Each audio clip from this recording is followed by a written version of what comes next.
All right, we are live.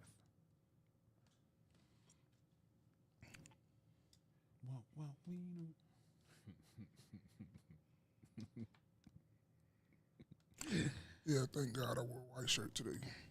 Why? I had on a black shirt for like the last 3-4 episodes. They was gonna start thinking I ain't got no more clothes. Man, it's what you're comfortable in. No, I just like to, because in the summertime, that's all I kind of like wear is white, black t-shirts. Got some polos in different colors and stuff like that, but most of the time it's like, because I don't like branding a lot of brands on my body. I don't like all them a million colors in the shirt unless it's like a flannel shirt or something like that, or like a decent shirt. I like to wear solid colors, maybe 1, 2, 3 max. I know for sure 3 max. I'm not a colorful dude to have on 5 and 6 colors and all that shit. You said branding yourself with the brands? Yeah. So say. So you feel like you're branding yourself? What you mean? Well, I'm asking you, what do you mean, really? I don't like big logos across my clothes, like a Miri or Balenciaga or even Nike. And when I'm finna talk about them later, they asses that shit lost me a lot of fucking money. Nike, Adidas. I wear polo shirts though, but them the little horses on the side ain't really nothing. But it's just I don't like big name logos across my chest or on my jeans or anything like that. I'm not that dude. That's not me. So it sounded like you were. I remember a conversation. I don't remember who it was, but with with brands, if you let's just say somebody has Nike on their head, Nike on their chest, Nike on their pants, Nike on their shoes. Mm-hmm. They were saying that they considered that as branding yourself with that brand. But you still advertising because people still seeing how fly you get it. They're gonna try to go buy it too. So you still advertising for them. We advertise for people that we work for all the time. So why you want to? At least they pay us for it. I mean, me personally, I don't think that deeply into it. I don't, but I don't like big logos across my clothes. Right, big logos, yeah. Yeah, I get big logos because that's wild. Like that does look weird. I mean, of course, somebody out there would like that, but no, I wouldn't want a huge check mark across my chest. Now, do I have? I've never they seen me with a Nike sweater with that. I had the big Nike sign across it. But most of my Nike hoodies got like the little Nike side on the symbol. I have Nike shorts and stuff like that with the Nike check mark on it. But at the same time, I try to be a little bit conscious, I guess, because I'm not a walking billboard for them. I don't know. It's just maybe it may sound weird to some people, but this is just how I think. I don't know. But isn't that are you? I don't know if you want to talk about it, but aren't you invested in Nike? Yeah. So but I ain't finna be for too much longer. Oh no? Yeah, I'm finna get out. Really? Yeah. Why? Cause my dog Trap, right? I'm mad at it. I stopped listening to him for a while, and I just started back. And he just made me realize stuff. That's why I get most of my stock advice from. And it makes sense when he says it to me and when he talks. But over the last 5-6 days, Nike stock plummeted like 20%. I lost a good deal of money. It was like I bought them. I remember I bought Nike at like around 100, 110, and it shot up a little bit over that. But ever since then, it's been backtracking. Look at the chart. You can look at the chart and tell. It's like been really crazy. Go to year to date. See how much they've been down year to date. See what I'm saying?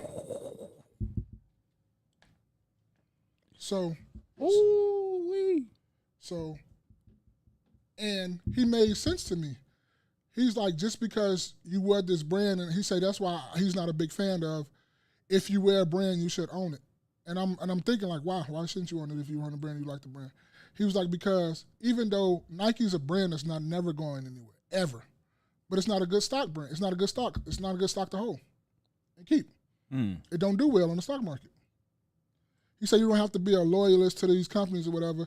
And he said even if you don't wear a company or whatever like that, but if it does well in the stock market and you see it has good fundamentals, you should get it because it's making you money. Now look at that Apple though. That Apple going crazy. Look at the 5-year, bro. I know. And I've been trying to hold looking like it's going to come like whatever. See what I'm saying? But no, Apple's going crazy. And guess what? Guess what? I bought into Apple though. What'd you buy in at? Like 100 or something.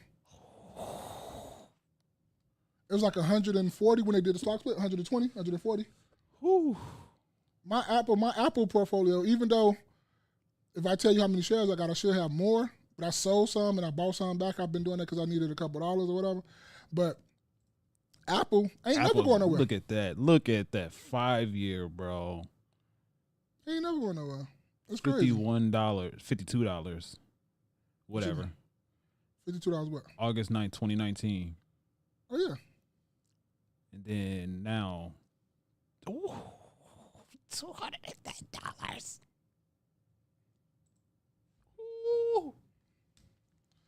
Yeah, I got them. I got Google too. for the record, we're not stock people. No, I'm just telling you a couple stocks I own. That's it. Yeah, I'm saying because somebody will go out there Yeah, and try to say, look, this is what they said on a no-key. No, we're not stock experts. We're not financial experts. We're not fiduciaries. None of that. We're just talking about what we know. Yeah, and I was just like, because you was asking what I was going to say on Nike. Yes, because it's just not a good stock to do on the thing. And it just made me come to some realizations about it. Disney is another one. I got to get up out of they dinosaur stock. Yeah, they dinosaur stocks and whatnot, but DIS. They dinosaur stocks, but it's just like, I got to do better. It's just that it's not good on the stock market anymore, really. Disney is not worse as Nike, but it's just the old type stock. It's just the old dinosaur type stock. That's all. But it's well, let's see what year to date. It's still not bad. It's still not bad, yeah. But it's just it's not growing good enough for me. Like all my other stocks in my portfolio is like kind of carrying Disney, and it's kind of carrying like if I would never had Nike in my portfolio, my shit would be up about a put chunk of change. But since I got Nike, it's down. 5-year. Look at the 5-year. That's what I'm saying. 184 on February 26, 2021, and now that was a height in the past 5 years, and now 97. It's almost 50%. 50%. But yeah, it's just about doing your research, and like Trapper was saying, you should be evaluating your portfolio, because I wasn't doing this. I was just letting it run. And I got a lot to learn. Like people be thinking I know a lot about stock. No, I still have a lot more to learn. A lot more to learn. Oh, yeah. But I know some of the basics, some of the what you did. But he made a valid point, and I wasn't looking at that. Everything, even in your long-term portfolio, every year you should reevaluate that to see if it still belongs in your portfolio. Every year. Ain't no 5, 6 years, 7 years. Every year you should be looking at your portfolio to see, do you still belong here? Or do I need to get rid of you? We don't owe these companies no loyalty. Oh, no. And that's what he was saying. And I gotta look at that. Like I've been laxing on that. And I still been doing good. But I could have been doing better. You feel me? So yeah, and I'm getting back into the stock game, and I'm extremely far behind. So I'm just trying to. You can't buy it all up in one day, man. I'm not trying to. Piece yeah, by exactly. Because I started with $100. Yeah. And the highest I got, I think I had within 2 years, like 10 bands. And then I came it back down. It brought it back down because I had to, pay for some things. I got some stocks just to pay for some things because I knew they was going to grow real quick and they had the dividends, and I was trying to pay for my wedding and stuff. So I did all that, but I'm still all right. I'm cool. Yeah. Well, I'm getting back into the game because a lot. By the way, that's why I like listening to Earn Your Leisure. On the Market Mondays, yeah, they have great information. They have great. Oh, let me move this up. DHPX, what's up, bro? Yo, Be humble. Said back into the game. Yes, sir. If you're talking about the stock conversation that we're having, but yeah, Be humble. DXPH, what's going on? How was you yesterday, DX? How was it? What do you do? You know what I'm talking He about. said, Be humble said, scam your leisure. No, I want to ask you a question because we had this off camera, but this would be a good quick conversation real quick. I was saying Earn Your Leisure is known for financial advice, right? I can see that. They're known for financial advice. They're known for the stock market. That's why I really started. Because did I put you on Earn Your Leisure? Yeah. And I was on them because I got them. Earn Your Leisure, EYL, is the ones who put me on Ian Dunlap and Trapper Wall Street. So I owe them a great deed. That's why you'll never hear me say really nothing bad about them, about anything. That's because I still mess with them and all that stuff. And I don't have anything bad to say about them. But I'm just saying to say that they introduced me to Trapper Wall Street and Ian Dunlap, and they got me to start making money in the stock market. You were saying, because I was saying that I don't like them with the relationship advice and all that stuff. You were saying that they have to go that direction. Okay. Yeah, I remember it. Yeah, I remember. And I wanted to ask you, because I told you, no, they don't. You said, yes, they do. I want to know why you said they do. Because it brings in a lot of viewership. Okay. It brings in a lot of eyes. It gets views on their videos. So that's the more people give attention to drama and confusion and relationship drama than people that are seriously focused on trying to better themselves financially and all throughout their lives. Okay. It's the fact that we see so many podcasts talking about the same exact thing. But they doing the same. But they doing the same thing. Man. But at least you talking about? What, Earn Your Leisure? Yeah. Yeah. Well, at least in what I respect, I don't mind having the conversation. But if that, I don't like when that's the one thing that you talk about every single time that you come online or we see videos. Okay. So listen, I just like even with rap, like I don't like 90% of rap that's out there. Mm-hmm. I don't mind that sex, money, drugs, violence, rap, as long as that's not the only thing you're talking about throughout your entire, let's say, album. Okay. So I got no, listen, I'm making it a goal to make sure that I listen to their live, Earn Your Leisure's lives on Mondays. Now the conversations outside of that, if I catch it, I catch it. Okay. But outside of Market Mondays, yeah, it's absolutely great information. The thing why I say you don't is because that's the problem with a lot of like media outlets. They say we have to talk about this. No, you don't. You don't, because what are we known y'all for? How did y'all get y'all podcast? How did y'all get the many followers and get to do what y'all do? Stick to what you've been doing. That's just like we going to Burger King, or no. Oh yeah, Burger King. Fryers up at Burger King, right? Burger King is known for making burgers, fries. Why the fuck are y'all selling chicken and tacos? Huh? Am I wrong? Right. Why the fuck are y'all selling chicken and tacos? Point exactly. Stick to what you know. When you go to Gin and Jude, what do Gin and Jude have? Hot dogs. Glizzies, Polish glizzies, and tamales.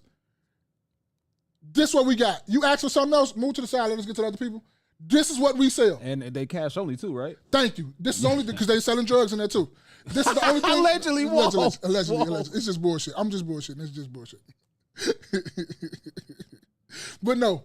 But this the only thing they sell, right? Yeah. Huh? Yeah. So to me, you don't need to talk about all the other stuff because this is not what y'all known for. But I understand if you want to get more eyes and that's what you want to do, but it's just in my eye, that's the way I look at it.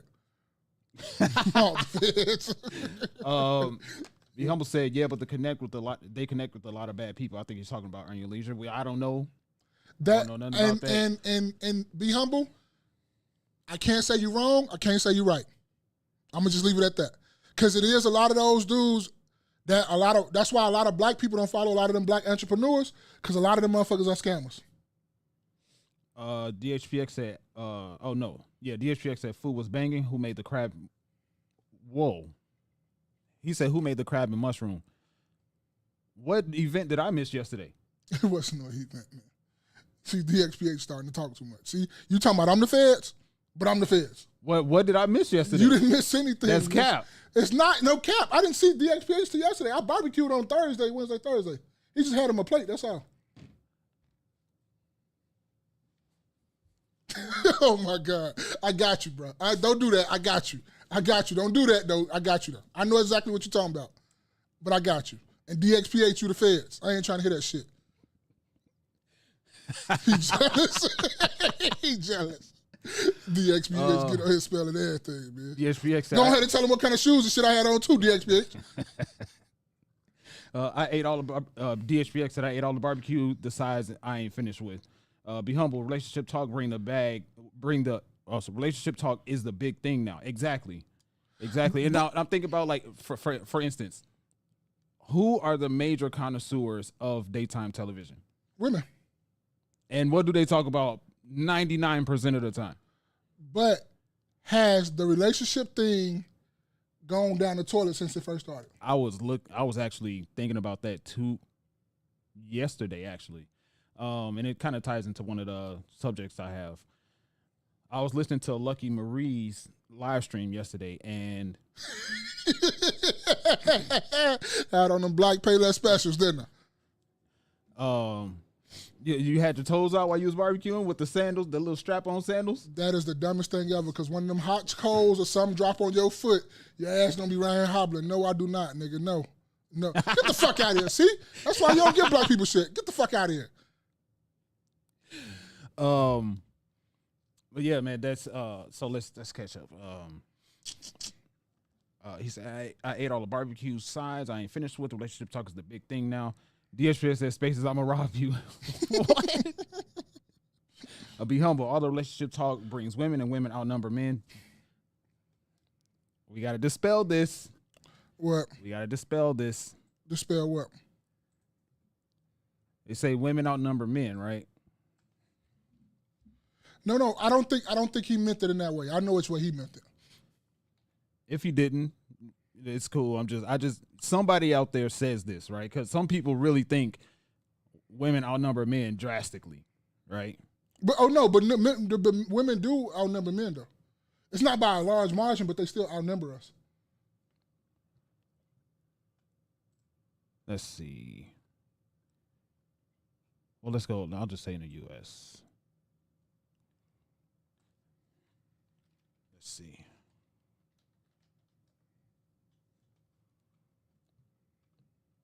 We'll go with this right here. This is quick Googles. And I think this number is pretty much relatable. As of July 1st, 2022, there were 165.28 million males and 168 million females living in the United States. The overall population of the United States has remained steady since 2010. So it's not a crazy amount. But it still outnumber us, though. Yes, I agree with that. I'm not arguing that. I'm just saying because some people really think it's like a 2-to-1 ratio. For every one man, it's 2 women. But hold on. Let's get down to the business. When we go into analytics, though, you know how, because you like the numbers. Yeah. But you still got to factor in gay men and men that's in bars. Well, I'm talking, that's on a relationship level. And I agree, and I know where you're going with that. And okay. I wholeheartedly agree. Okay. I'm talking about literally, simply, before we go into the in depth. But we got to go into depth, though, because we're talking about relationship-wise. So you have to go into depth. Well, we going off of what Be Humble said about relationship talk. Yeah, so if you're talking about a relationship with a woman, we probably do outnumber them 1 to 2 because there's only so many heterosexual men. No. I know where you're trying to go. Okay, whatever. I'm just for now, before we go into in depth with it, just on a natural born level, women and men is not a drastic number difference. It's literally like 50.5 with women and 49.5 with men. But we're talking about in the category of which he meant it, though. But we're talking about he's talking about daytime television. I'm talking now. You're trying to talk about it daytime television viewership. I thought he was talking about relationship wise though. Clear this up for us, Be Humble. What you talk? In what frame is you talking about it? Be Humble, please. Because I agree with you when it comes to on a relationship availability level. There's when you factor in everything, there are more available women than there are available men. So I agree with you. Absolutely. I don't know what number I would put behind it. Maybe 2 to 1 is the proper way. That's cool. But yeah, when we look at different things on a base level. Oh, just numbers alone. Okay. Well, spaces you talking about what spaces talking about. Okay. Just numbers alone. So just like natural born female, natural born male. There is not that much. Hold on. You don't know what they identify as. Whatever they identify as is their business. I'm talking about what they were born with. But you got to be what they identify as. In the meantime, here we go. Oh, I ain't like that. Hold on. There we go. I couldn't hear it. Huh? I couldn't hear it. Welcome to another episode of the No Key Podcast. I am your man, Spaces. Hey, this your boy Mal. Hey, Jay every day is away traveling again. He and I think he over there with his people, like in Arab or whatever it is. And he in Dubai again. Yeah, he in the Eastern Hemisphere. Is the Eastern Hemisphere right? Yeah, right? yeah. Eastern. He's somewhere east with his people. Yeah, man. Riding on. Praying to the east. I don't know how far I want to go with this before somebody says, "Oh, this racism." Man, whatever. If you think it's racism and we racist, please go. I'm not finna keep you can't keep censoring yourself to other people because we going into a sensitive society. Well, we don't mean it like that. It's not about, for me, it's not about people. It's about YouTube. That's true. You're right. Like for the people, I want y'all to come in our comments because y'all are stupid. And come in our comments and then he called you stupid. I didn't. Yes, I I need did. you rolling up on me.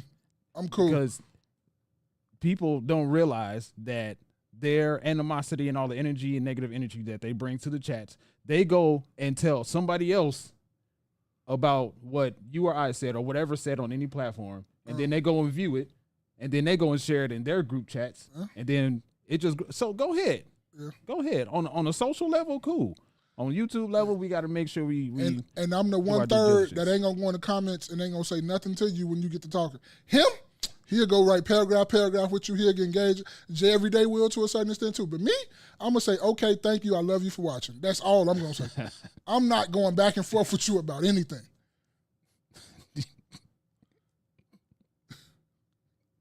DH3X says Space is a dark white man. Let's get it cracking though, man. How you doing? How you feeling, man? What's going on with you this week, man? It's going all right, man. I actually had an interesting week this week. Sierra, what's up? Sierra, what's going on? How you doing, Queen? What she say her skin tone was? Honey? Oh, honey tone. Honey tone something. Something she said it was like sexy tone. though. And whatever she said, that shit was. I was like, I gotta use that. That shit was sexy. I'm not gonna lie to you. I'm more of a mocha tone. No, you're not. You more of motherfucking vanilla milk. No, matter of fact, you're not even regular milk. Your ass is some almond milk with no sugar.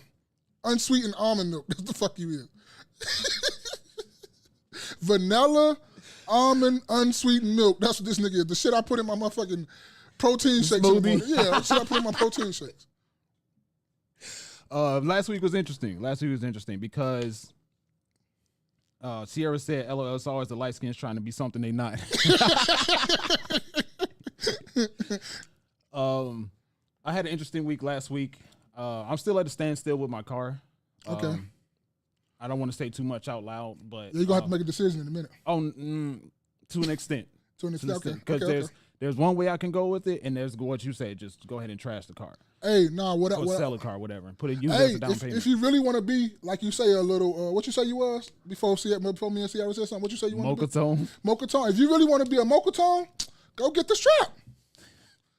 That'll tell us if you mocha-tone for real. Go get the strap and tell them, hey, get my car right. Oh, you ain't with that though, huh? You want to be a vanilla almond milk still? I am vanilla almond. You don't want to do that, do you? So I'm still at a standstill with it. I'm Okay. still trying to figure something out because I'll tell you about it afterwards. Okay. I'm going to put too much out there. We give y'all enough as it is. And Yeah, I'm a yeah, very yeah. private person. They already know. I don't tell nobody shit. Yeah, so I'm staying still. But I was actually having a conversation with my guy, Razik. Ooh, Ezekiel from the Lion King? Rafiki? Ashley Synagogue. What's up? I've never seen you in the stream before. Welcome. Ash, what's going on? Ashley, I know she is. She's from Florida. Oh, what's going on? Welcome to the live. What'd you say? No, I say you from Rafiki from Lion King that you Oh, I was about to quote Mushu Yeah. from Mulan. Yeah, that's the Miami in the building right there. Welcome, Ashley. So I was talking with my guy Razik this week, and in the conversation of stock talk. I guess you could say stock talk, but had an elongated conversation. It was like literally 3 and 4 hour conversations, and it's been I think in a lot of ways in a lot of conversations about stocks, there's a lot of information that is missed out on in the conversations. And a lot of people who are big name people really try to gatekeep the information. That's a fact. Put it behind crazy paywalls and stuff. And I think, if ultimately, I don't mind people trying to capitalize on the information that they have. I don't mind it, but it gets to a point where some people charge prices that everyday people can't afford. But that's so I forget the saying Jay every day use. The game is to be sold, not told. And I don't mind. And I understand why people do that, because even if I do give you this free game, yo ignorant ass ain't gonna do shit with it. And you just wasted my fucking time. And that's what I think a lot of happens with a lot of people when it comes to the stock talk, which is also why I think Earning Leisure had to branch out as well to grab more eyes and bring consistent viewership. But yeah, I was talking with him, and he's definitely helping me to realize all the information that I miss out on in my regular conversations. It's really, the conversation of stocks is a lot of information, but it's not complicated information. Shit, yes it is. When you really get deep down into it and you really start like digging into companies, for like people who really want to get rich off this stuff and really be having money coming in quarterly, it gets deep. Yeah, and it really do. Now for the common investor, hey, go do these 2 stocks, leave them there. I'm gonna give you the simple free thing that Ian Dunlap do all the time. Get you 2 stock, 2 tech, 2, I guess you got the AI now, and get you 2 index funds. Leave them shits there and let them grow. And just keep putting money in that shit every month if you can. Just keep doing that. All you need is them 4 stocks. I guarantee you're going to be all right. You don't need a whole ETF fund index or whatever like that. You get you them 2, go get you an Apple, a Google, a Microsoft. And I'm not a fiduciary. You do your research on this stuff too, but I'm just still saying, any one of those with you 2 ETFs, I promise you, when you go back and look at it within a year, you'll be made a couple thousand, depending on how much money you put in there. Yeah. Guaranteed. And this shit is like free game and it works. Guaranteed. And then don't get you none with no dividends and nothing like that. Then that's when you start really getting into it and rolling into it. Yeah, and it's like, well, for me, from what I'm hearing from talking with Razik and how he's explaining things to me, it's a lot of information, but it's not difficult information. So the difficulty is in learning what to look for at best, or knowing what information to look for, knowing what patterns to look for, especially when you're looking at charting and stuff.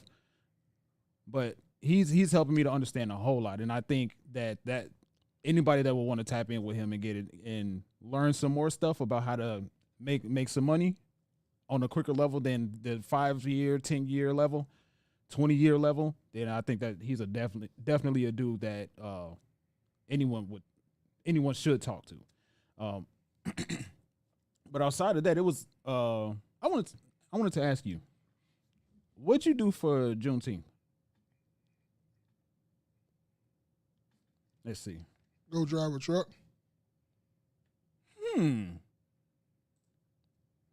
Guess what I did for Juneteenth? Go to work. Exactly. That was all I wanted about that. And it's because most people don't have it off unless you request it. Now, if there was a big one like the 4th of July where a lot of stuff is closed, a lot of people are off, you will celebrate it. But it's like you don't if you didn't request it off, you're not gonna really celebrate it like that. I didn't do anything for the 4th. Be Humble said he took it off. He took Juneteenth off. And I took it out, Be Humble. I'm with you. I took it off the last couple, but I didn't take it off this year. Because I really was supposed to be in Canada and driving around like the eastern coast, but I didn't go. But he said I worked the 4th. Took Juneteenth off, but worked the 4th. DHPS said they had y'all working Juneteenth. Yep. Yeah. Why not? But how was your week? Mine was, how can I put it though? It was kind of, I ain't gonna say interesting. It was just kind of, I needed to be there for some of my family. That's all I'm gonna say. Okay. And then just prayers to my my cousin and his baby mother. That's all. Yeah, man, prayers up. I don't know what's going on, but I definitely had y'all in my prayers. Anything else outside of that? No. I'm mad because the way July it fell, I had the barbecue and stuff. I have not been on my bike, and I'm gonna try to probably, if Spaces don't have me in here for 4 hours, I'm for to try to ride to the gym, work out, and ride home. It's a 7.5 mile ride to the gym, and it's a 7.5 mile ride back. So I'm probably gonna try to do that after this, if Spaces don't have me in here too much longer. What? So you're gonna ride the bike To the gym. That's gonna be my cardio. What are you Work gonna out, do? lift weights. Then I'm gonna ride it back. That's gonna be my cardio back. Okay, so I was gonna ask, what are you gonna do at the gym? But you're gonna lift weights. I'm at gonna the just gym. look at everybody, look at the women on the stairs, look at the dudes lift weights. Then I'm gonna get back on my bike and come home. All right. Just fucking with you. No, because you said you're gonna lift weights. Okay, so I'm like, I'm gonna try to do that after this. I'm not gonna promise anything because I missed it this morning. These last 4 days because I've been barbecuing, I've been off work, and then I've been doing a lot of stuff with the family and stuff, and I had to do a couple things, so I missed out. So I'm gonna try to get it in if I can. That's wild. That's great. I thought you were about to say you're gonna ride the bike to the gym and do cardio or like legs or No. But I wouldn't be able to ride home. That's what I'm saying. Like No, you're I gonna couldn't do that. You're gonna I ride go the lift bike some weights or something, but I can't do nothing with no legs because the bike do all the legs you need. Right. Yeah. Exactly. Yeah. Okay. All right, man. But you guys in the chat, how was your last week? Let us know, man. Let us know. We care about y'all too. DXPH up there snitching. Yeah. Thank you. Thank you. Goddamn tattletale. I don't eat what's normally cooked, like ribs and stuff. I don't eat that regularly. But when he makes it, Stop. Don't put that out there. Stop. when he makes Stop. it, Don't put that out there. Stop.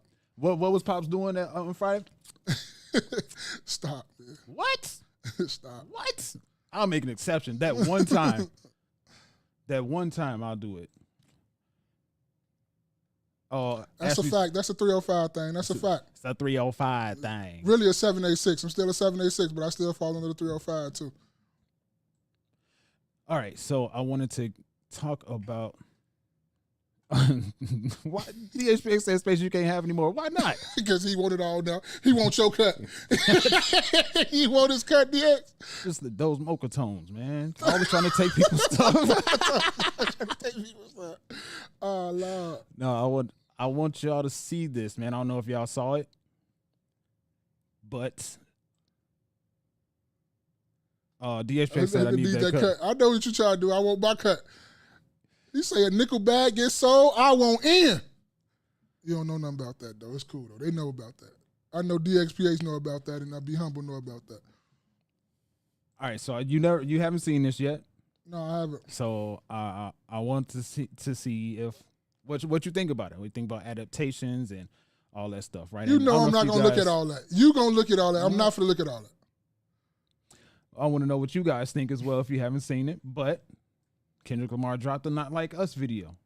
And Space is one of the few people on earth that really care about it. So That's if cap. my dog care about it, I'm going to go ahead and care about it with him for a little bit. I'm going to fake it. 30 million people care about it. I'm not one of them 30 million. All right, let's check it out. Let's check it. Oh, how about this? How about this? Hold on, y'all.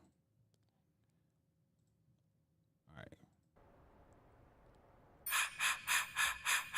I am reincarnated. I was stargazing. Life goes on. I need all my babies. Woke up looking for the broccoli. High key, keep a horn on me. That could my seat. IP ownership. The blueprint is by me. Mr. Get Off. I get off at my feet.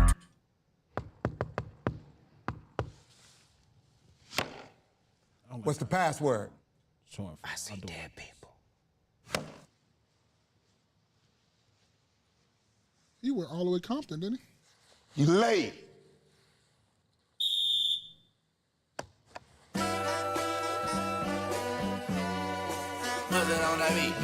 Hey, monster on the beat, ho, Debo, any rap nigga, he a free throw, man down, call her Amber Lambs, tell him breathe, bro, nail a nigga to the cross, he walk around like Tizo. What's up with these jabroni ass niggas trying to see Compton? The industry can hate me, fuck them all and they mama. How many options you really got? I mean, it's too many options. I'm finna pass on this body, I'm John Stockton.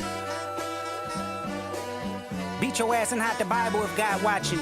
Sometimes you gotta pop out and show niggas. Certified boogeyman, I'm the one that up to score with him. Walk him down whole time, I know he got some hoe in him. Pole on him, extort shit, bully the flow on him. Say Drake, I hear you like I'm young. You better not ever go to cell block 1. To any bitch that talk to him and they in love, just make sure you hide your little sister from him. They tell me Chubb's the only one that get your hand-me-downs. And party at the party playing with his nose now. And Baca got a weird case, why is he around? Certified lover boys, certified pedophiles. Wop, wop, wop, wop, wop. That fuck 'em up. Wop, wop, wop, wop, wop. I'ma do my stuff. Why you trolling like a bitch? Ain't you tired? Trying to strike a chord and it's probably A minor.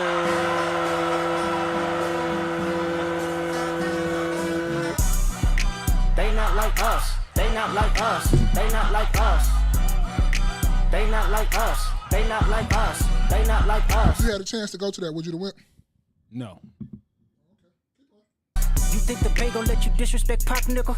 I think that Oakland show gon' be your last stop, nigga. They cold foul, I don't know why you still pretending. What is the owl? Bird niggas and bird bitches, go. The audience not dumb, shape the stories how you want. Hey Drake, they're not slow. Rabbit hole is still deep, I can go further, I promise. Ain't there some B-rest that's for bitchin'? You Malibu most wanted, ain't no love boy, you ball boy, fresh Gatorade or something. Since 2009, I had this bitch jumping. You niggas will get a wedgie, be flipped over your boxes, or over your foe. The other vaginal option, pussy. Nigga better straighten they posture. Got favors all up in contact. Might write this with a doctor. Tell a pop star quit hiding. Fuck a caption, won't action. No accident, I'm hands on. He fuck around, get polished. Fucked on Wayne Grower, he was in jail. That's conniving. Then get his face tatted like a bitch apologizing. I'm glad D-Rose came home, y'all didn't deserve him neither. From Alondra down to Central, nigga better not speak on Serena. And your homeboy needs subpoena. That predator moving flocks. That name gotta be registered and placed on neighborhood watch. I lean on you niggas like another line of walk. Yeah, it's all eyes on me and I'ma send it up the pot. Ay, put the roll label on me, I'ma get them dropped. Ay, sweet chin music and I won't pass the ox. Ay, how many stocks do I really have in stock? Ay, 1, 2, 3, 4, 5 plus 5. Ay, devil is a lie, here 69 God. Ay, freaky ass niggas need to stay their ass inside. Ay, roll their ass up like a fresh pack of Zod. Ay, city is back up, it's a must, we outside. Ay.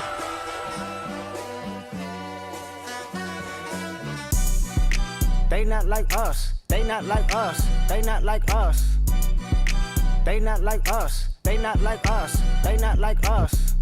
Once upon a time, all of us was in chains. Homie still double down, calling us some slaves. Atlanta was the mecca, building railroads and trains. Bear with me for a second, let me put y'all on game. The settlers was using town folk to make them richer. Fast forward 2024, you got the same agenda. You run to Atlanta when you need a check balance. Let me break it down for you, this the real nigga challenge. You caught Future when you didn't see the club. Hey, what, little baby, help you get your lingo up. What, 21, get your first street cred. Thug makes you feel like you a slime in your head. Hey, what, Quavo said you can be from Northside. What, 2 Chainz say you good, but he lied. You run to Atlanta when you need a few dollars. No, you not a colleague, you a fucking colonizer. The family matter and the truth of the matter. Here was God's plan to show y'all the liar.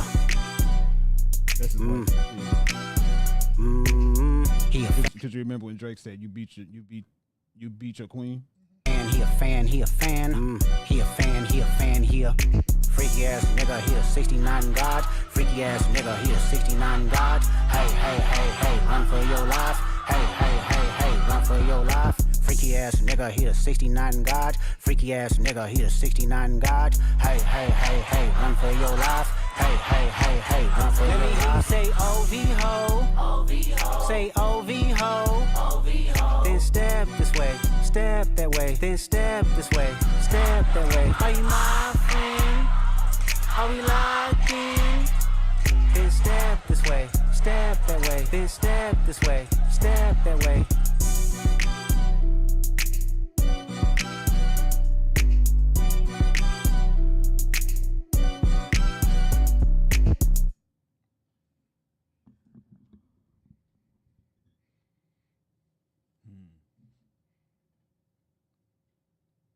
See, you got the owl in the cage. So, what you thinking, player? What you think? I really like. It was a dope video for like the culture, I guess. For you could say, like it's one of them monument videos where everybody like, oh, I want to be a part of that, so I can tell this and tell that. That's all I see. It really wasn't nothing too. I really don't.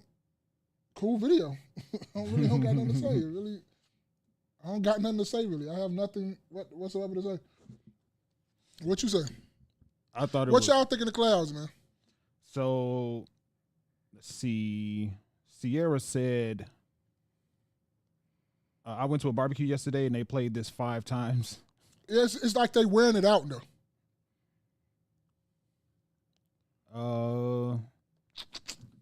DHPX said Space is trying to gain more stamps on his black card. Since DHPX Spaces, if I don't get that blue wrench, I'm gonna do you like K-Dot did to that bird.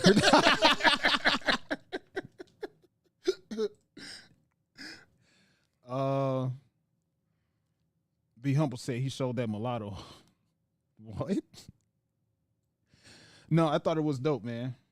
I thought it was dope. I one thing that I paid attention when it comes to videos as I was growing up when I was watching videos is somebody would put out a song. The song would go crazy on the radio or whatever.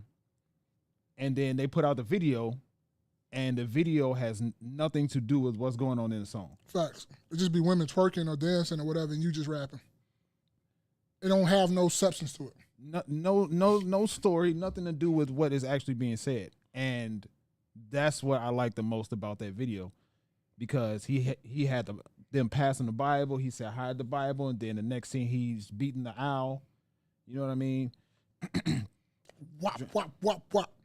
Then Drake tried to use the common go-to tactics when people are running out of stuff to say in his I forget what song it was, but Drake said he beats his queen, and then he shows his queen on the video to prove him otherwise. You know what I mean? Well, I mean, that doesn't necessarily prove anything, but it's just to show his family. You know, and I think he Kendrick Lamar mentioned Family Matters, and I think one of them, I forget, I don't remember specifically, one of them made a song called Family Matters, and Kendrick Lamar in his verse mentioned Family Matters. I think, did Kendrick remember say that? No, Drake said Family Matters. DHPS, that's a great point. She had on a wife beater.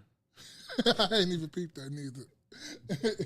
Damn, that's dope. That's great, DHPX. That's a great analyzation right there.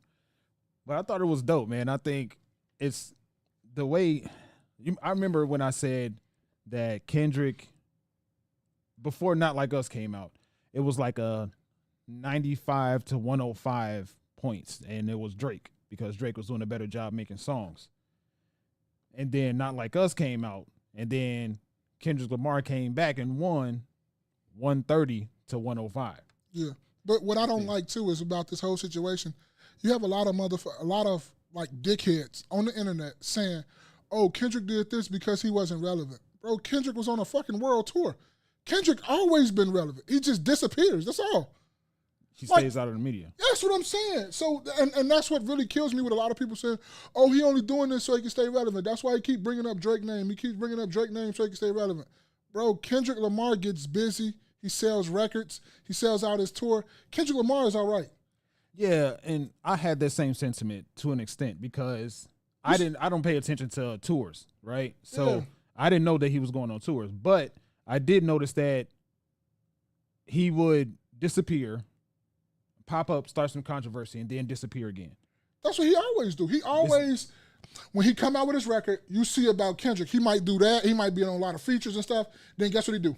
Disappear again, spend time with his family. Right. When he pop back out, it's a lot of features, an album, all that stuff, disappears, come back. That's just what he does. He don't like the limelight. And I'm not necessarily blaming him for it. I'm just saying, like, I thought it was, at first I was thinking it was kind of whack, but I like it though.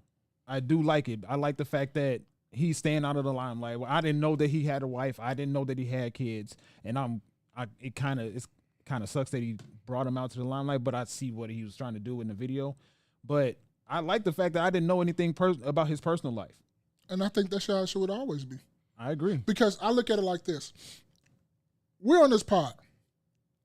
When we start taking off and all that stuff, you can say whatever you want to about me because I put it out there. So it's free game.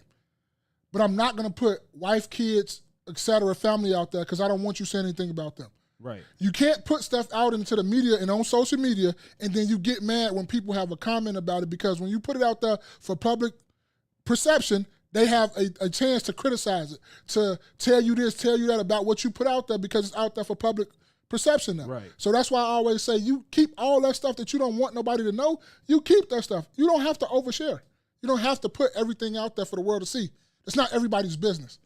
Exactly, and I agree. I don't have any I guess you say rebuttal or response to that. Yeah. Because a lot of people, far too many people, will put their information, put their personal business out on the internet, and then people say something about it and they get mad. Yeah, excuse me. How do you get an attitude about that? The only time people, and I've said this before, the only time people try to act like they don't care about what people are saying, or the only time that they say that people's opinion shouldn't matter or people need to mind their business, is when whatever is being said is in opposition to whatever it is that they're trying to do. Yeah. And I don't like it when people be like, man, y'all always saying something negative. Bro, what the fuck you think they are going to say? 100% of people are not going to like you. I always say it. Bro, you can go out there and give somebody $100.1 million. They're going to get mad and say, why you didn't give them 1.2?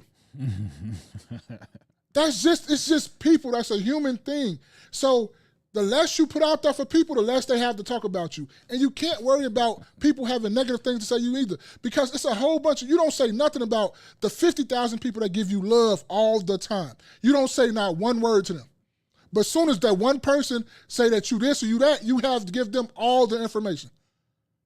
You give them all the whatever you want, whatever they want. Then you start giving them all the, say information. I meant to say energy. Attention. Yeah. You give them all the attention. And that's like, why? We don't have many, but one dude said something. I didn't say anything to him, did I? I said okay and kept it moving. Boy, because I don't care. Right. Yeah. But it's the simple fact of it is, you show people that don't show you no type of love, you give them all the attention. But the people that show you all the love in the world, you give them your ass to kiss. Yeah, man. Yeah. And that's the sad reality about a lot of people, and it's a lot of times what I see is, even with people who do give attention to the people that are promoting them, that are for them, that are supporting them, even when they do give attention to those people, it's only because they're trying to preserve their career. Yeah. Or preserve whatever it is that they're trying to do. Yeah. It's not because you have genuine concern about the relationship or pseudo relationship, whatever it is that's going on. It's because if I don't cater to my fan base, then I'm going to go broke. Yeah. Which that's a part of the game. I'm not necessarily saying that you shouldn't. Yeah, but I rock with genuine people. Yeah. And I will. How I was saying, this the saying, and I live by this. I go where I'm celebrated, not tolerated. I don't go in there, if you don't like me and nothing like that, I don't give a fuck why you don't like me. I'm not going to ask you why. You said you don't. So, hey, stay over there. I'm going to go over here. Mm-hmm. Why am I sitting over there trying to figure out why you don't like me when Spaces love me to death? Why? Why would I sit up there and go over there with you when my mans love me to death? We have a good time every time we're together, every time we link up. So why would I go over there with you for? Why would I care what you say about me? Why? You don't like me. That's just like, this happened a long time ago. This was back when I was going to clubs and stuff. Me and my homie Daniel, we was trying to go in this club. Dudes say, oh, we can't get in because of this, and this. Ask Daniel. I turned around and ain't say nothing else to do. I said, thank you, and kept moving. He was trying to explain, like, why we can't do it. Why? Why am I doing this? If you don't want me in there, I'm not going. I don't give a fuck about why you don't. You said no. I'm not for to beg you to do anything. You said no. I've always been like that. I don't go nowhere where I'm tolerated. I go where I'm celebrated. I go where people love me at. Yeah, absolutely. And that's what's wrong with the earth. Even though people don't like you and stuff like that, you shouldn't force them to. Okay, that's your bad. You missed out on a great person. I'm going to keep it moving. 1,000%. I don't have to, as long as you ain't trying to harm me or hurt me, I don't care if you don't like me. As long as you're not trying to harm me, I don't care. Or call sabotage to anything that I'm trying to do. Yeah, and that's going to be that's going to happen too. And that's only a little monkey wrench in a good big guy's big plan. Because what God has for you, can't nobody else fuck with it and can't nobody else do nothing about it. It don't matter what they do. They can slow down the process, but they can't stop it.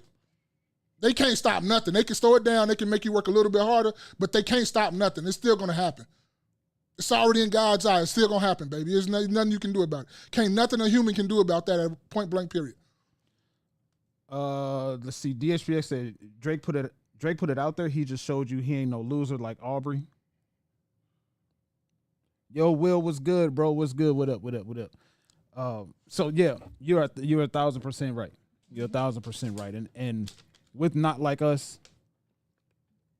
the score with all of what Kendrick is doing now, The score is 110. Drake got 5 more points because he just staying off of the radar and staying quiet. He just bowed out. Man, After the heart part, whatever it was. I seen a picture of Drake the other day. That man looked like he about 10 years older and then lost like 50 pounds. And guess what? Drake is not dead and not over with. Drake gonna bring some bops and we gonna get right back with Drake. Drake gonna always, bring some bops or whatever. What up, Will? What's going on, brother? Yeah, Drake ain't going nowhere. No, absolutely not. He just lost the battle. Third post. What's good? What's good? Third post. What's going on? B almost said it's over for that non-American. Hey, boy, your ass is starting to sound like DXPH, boy. It's over for that non-American. You lost. You think so? Be humble. I don't think so. Yeah, I don't think so. I think he's just. Yeah, he's just letting the fire. Yeah, let the fire down. Let the fire die down, and then he's gonna start coming out with a new song, or he may. I don't know how long it'll be. He's gonna sit down for a little bit, let the fire die down, and then go back to what he was doing before this whole thing popped off. Which, you know what I realized that's kind of whack about this situation. Yeah.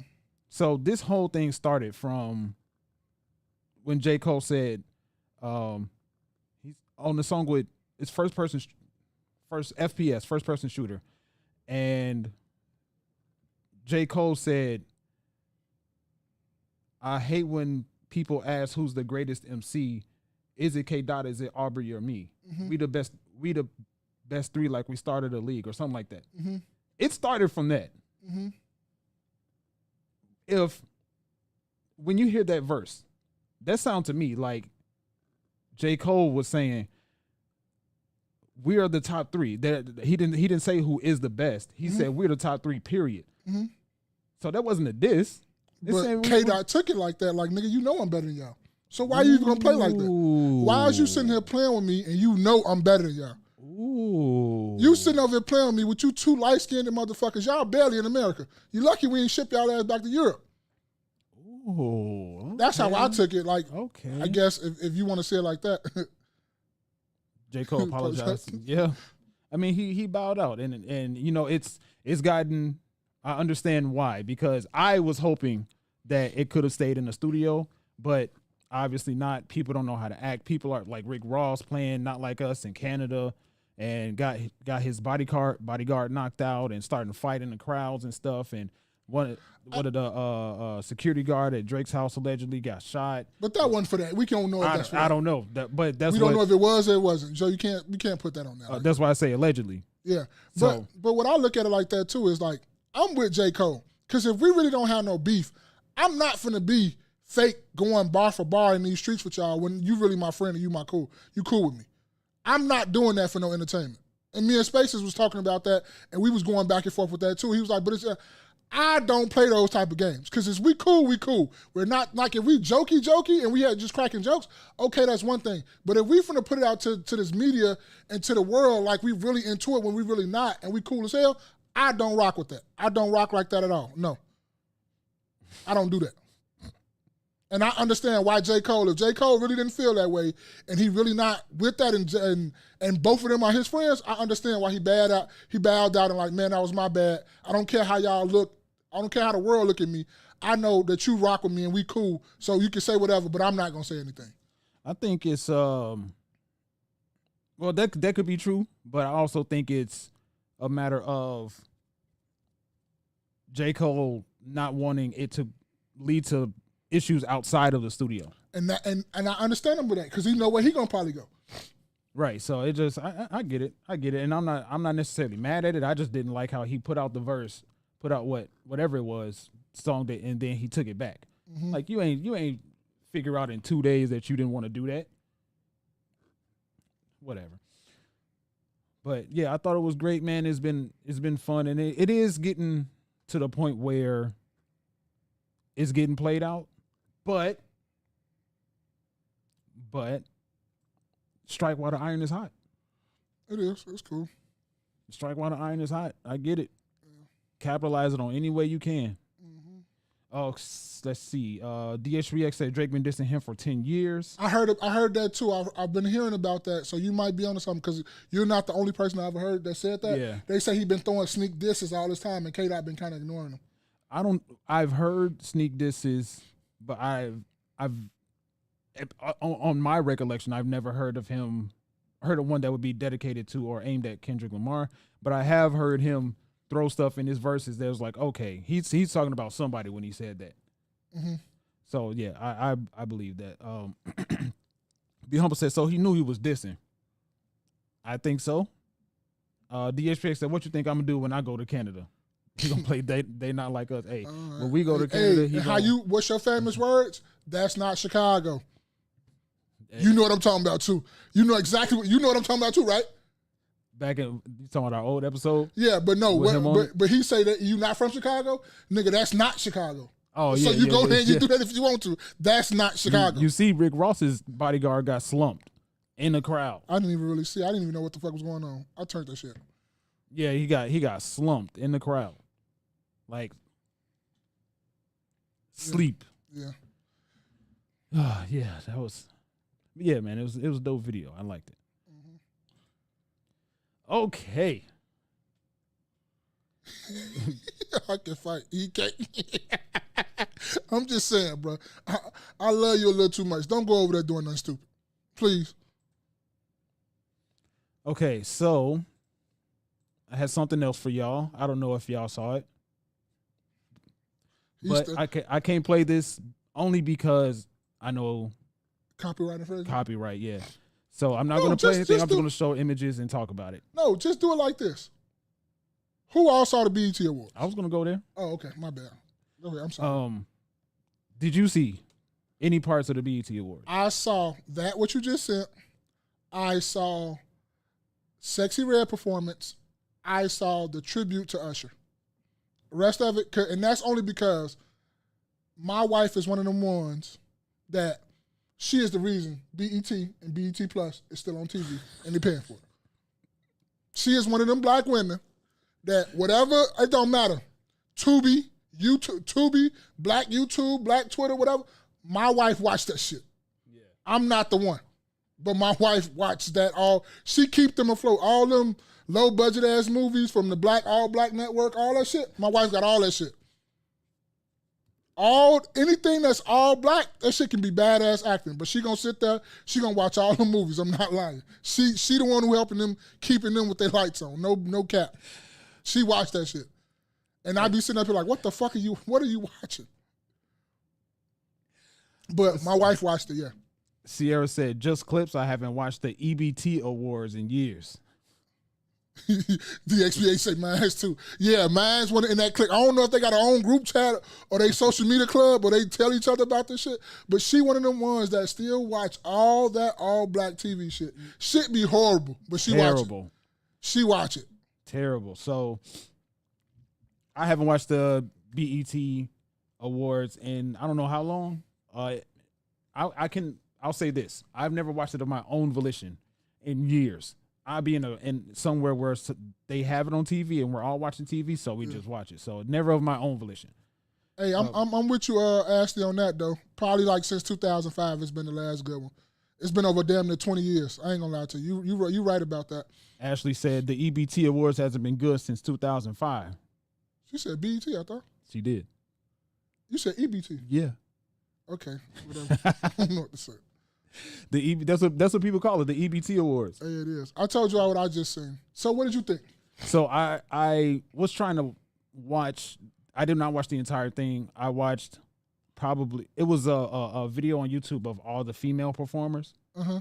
And I got through, I think it was an hour's worth. I got through maybe 30 minutes of it. And pure garbage. What was pure garbage? The whole show? The performances. It's like if a woman was on stage, she's doing exactly what women don't like to be stereotyped as doing. What, shaking her ass? Almost every single one. The only one that I didn't see that was, I guess you could say, acceptable was Lil Mo, and that was at the beginning. Everyone after that. I got one more, but I'm gonna wait till you get through. Because I went to from Lil Mo, I seen Lotto, Megan Thee Stallion, Sexy Red. Some other people that I don't know and don't care to know. It's just garbage. They all go on and do the same thing. No actual show, no full on performance, no nothing that would make me see like Like this was artfully created. No, we just gonna go take the easy way out and have everybody wearing next to nothing, shaking our butts. But I don't want to be stereotyped like I do that though. Come on, man. Like all of these chicks sound the same. All of these mainstream chicks. Yes, all of these mainstream chicks that I'm thinking of in my head right now sound the same. And it was garbage. I couldn't. It was points where I just let it play and walked away from my phone and then came back and looked at it to see, just to make sure I'm kind of following along a little bit. But it was absolute garbage. Garbage. But what were you about to say? I saw it. I don't have really nothing to say about it because I only just saw clips and saw a couple you digs. And Ashley just took my thing. I got the tribute to Usher. I need to watch it. And if that's the way you want to go, because I was like, why they didn't have Omarion? Omarion could have did some of this. Chris Brown could have did some of this. Like they say, Frank Ocean could have did some of this. Tank could have did a performance with Usher and all that. He had all women doing it, and I was trying to figure out why because I really didn't see it, but I like it's an all woman show. Okay, and I want to say something about that, but then again, I don't. It is what it is. That's just the way they put it. But I would not have anything to say about the Usher performance if it was good. It was, and you know me. It was horrible from beginning to end. The only one that did a great job and a decent job, Tiana Taylor. Tiana Taylor, when she performed whatever, I forgot the song she performed. That's why I said Ashley took my thing. Tiana Taylor was the only one in that Usher performance that was good. I need to watch it. Keke Palmer was trash. Lotto was trash. The good girl that was in there was kind of trash because all she did was sat on the bench and she sung a little bit. And it's not that I'm hating. I promise you, if it was good, it was good. But it wasn't good at all. The only one, I'm kidding you, no lie. And y'all know Tiana Taylor get busy. Tiana Taylor is one of those ones that can do her thing. She's a performer. Yes. All Keke Palmer, that shit was horrible.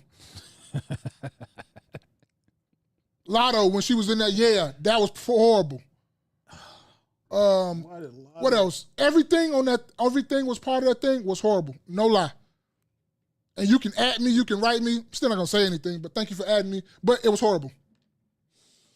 Let's see. Ashley said that when I said EBT award, she said that's what it's giving.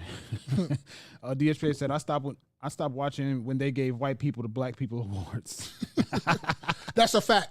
Because ain't no way Sam Smith's supposed to have more motherfucking BET awards than what you call it. That's a fact. Gambino? Yes, that's not, no. Ain't no way in the world. That was crazy. You sent that to the chat? Because I saw that too. And he said, what did he say? I have less Grammys than Will. He said, I have more Grammys than Will Smith, but yeah. But I have less BET awards than Sam Smith. And he said, make that make sense. Jordan York, man, where you been at? Where have you been hiding, bro? What's going on, Jordan? Salute. What's good, bro? Good to see you back in the stream, bro. Let's see. Let's catch up on these. Ashley said I watched clips on TikTok. Jordan said nothing like Missy Elliott. Missy Elliott perform? Did you see? I didn't see. I didn't see her. I didn't see her perform. Ashley said I like Tiana Taylor performance, her tribute to Usher. She said Chris Brown is on tour, getting paid $1,000 to break up relationships. Say it again.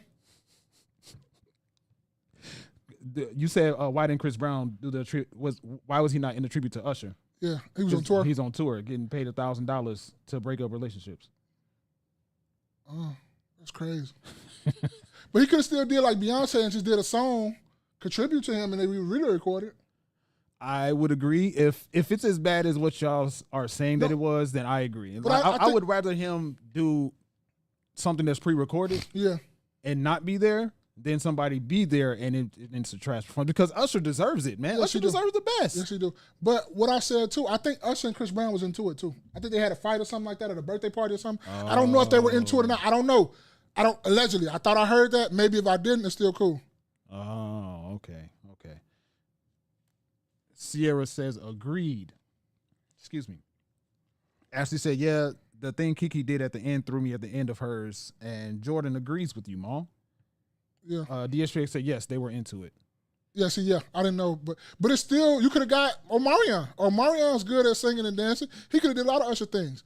The people that has the songs that Usher has like great vocals in it, you could have got Tank to do it. Frank Ocean. It's a whole bunch of R&B guys out there that could have made this performance a lot better for Usher. The more I think about it, the more I get disappointed. Because Usher deserved that. Usher is one of them ones. DSPX said Chris Brown didn't like him taking his Grammy. I don't know. Okay. So when I mentioned Lucky Marie's stream yesterday that I was watching, I didn't catch the whole thing, but I did catch her saying she was referring to the BET Awards and Taraji P. Henson at the, you know what? I'll pause that for now. So I don't know if y'all saw this, who did watch it, but I'm not going to play it. I'm just going to show a picture. I can show a picture. Y'all see that, right? What do you think about this? Does it look like, are you trying too hard? Like, why are you dressed like this? Like, I don't really see nothing. I don't take a lot of stuff like that. I don't take it and try to go deep or anything like that. I just see a picture with Taraji P. Henson with a hat on, with a hoodie. I'm not really trying to see nothing else. I really don't give a fuck about nothing else. So you didn't see what she did with this? No, I didn't see none of that. So what she did basically was she did Not Like Us. Oh, yeah, I saw you just played. I saw that. Yeah. So she switched the words to basically talk about how women are underpaid in the world, but I guess specifically in her industry of work. And, you know, when I was watching this, I was dying laughing. You already know how I feel about that shit, and that's about men, women, whatever, in the entertainment industry. I already went on a rant about that. I'm not getting my blood pressure up no more about it. And that's one of the things like it was talking about this has the relationship dynamic conversation, specifically in the Black community. Is it dead now? Is it overdone? It is. They steak look like me.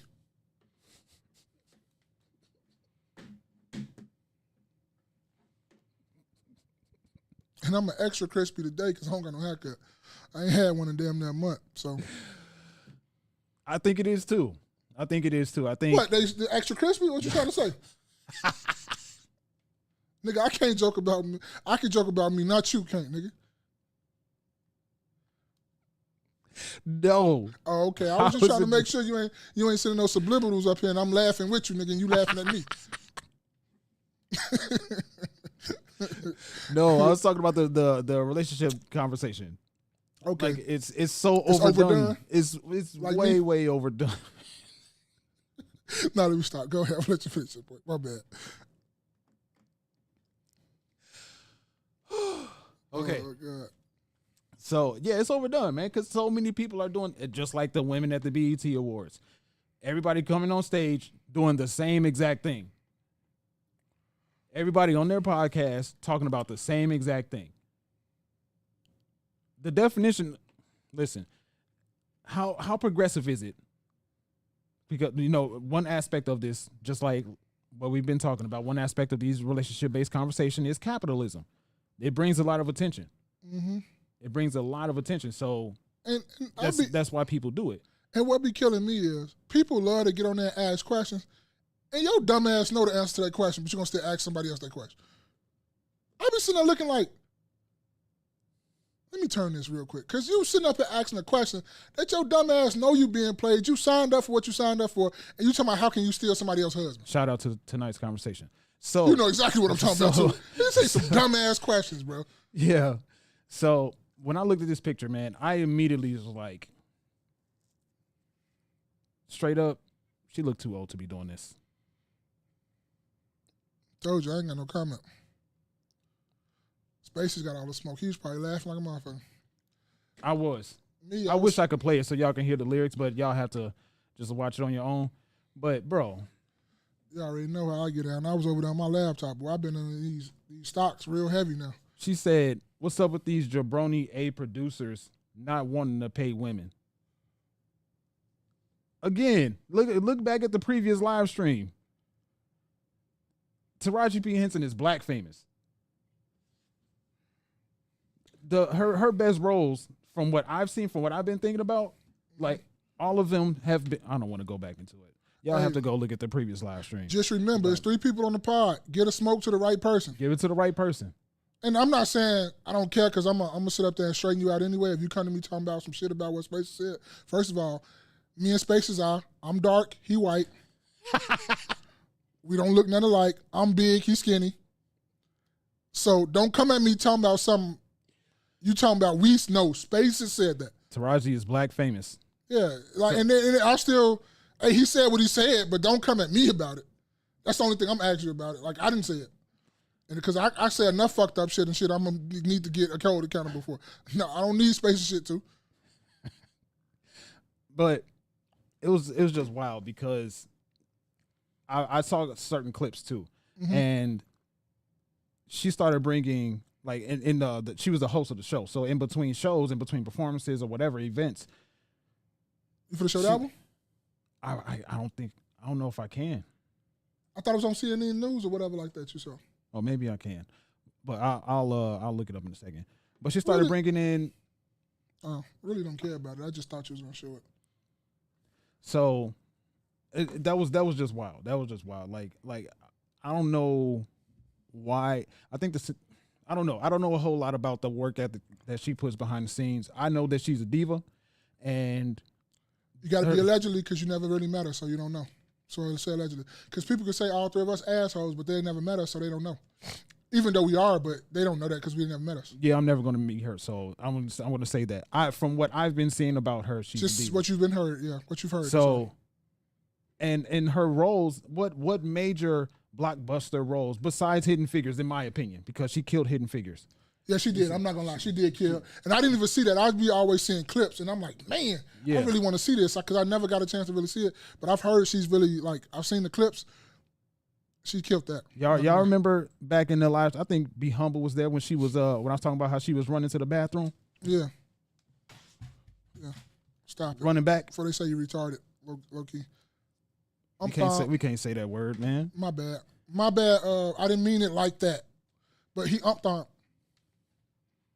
Dropped the keyboard trying to make it like I'm running. Yeah, he umped. He's just a little umped. Yeah, she was running back and like she killed that role. I give credit where it's due, but outside of that, how special was Cookie Lion?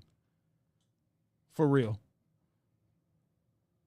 How special? Like the only listen. If you ask me, one of the main reasons why we're so familiar with Taraji P. Henson is because Deborah Lee messed up BET and ended up playing Baby Boy for 8 hours out of 24 hours every day for 10 years.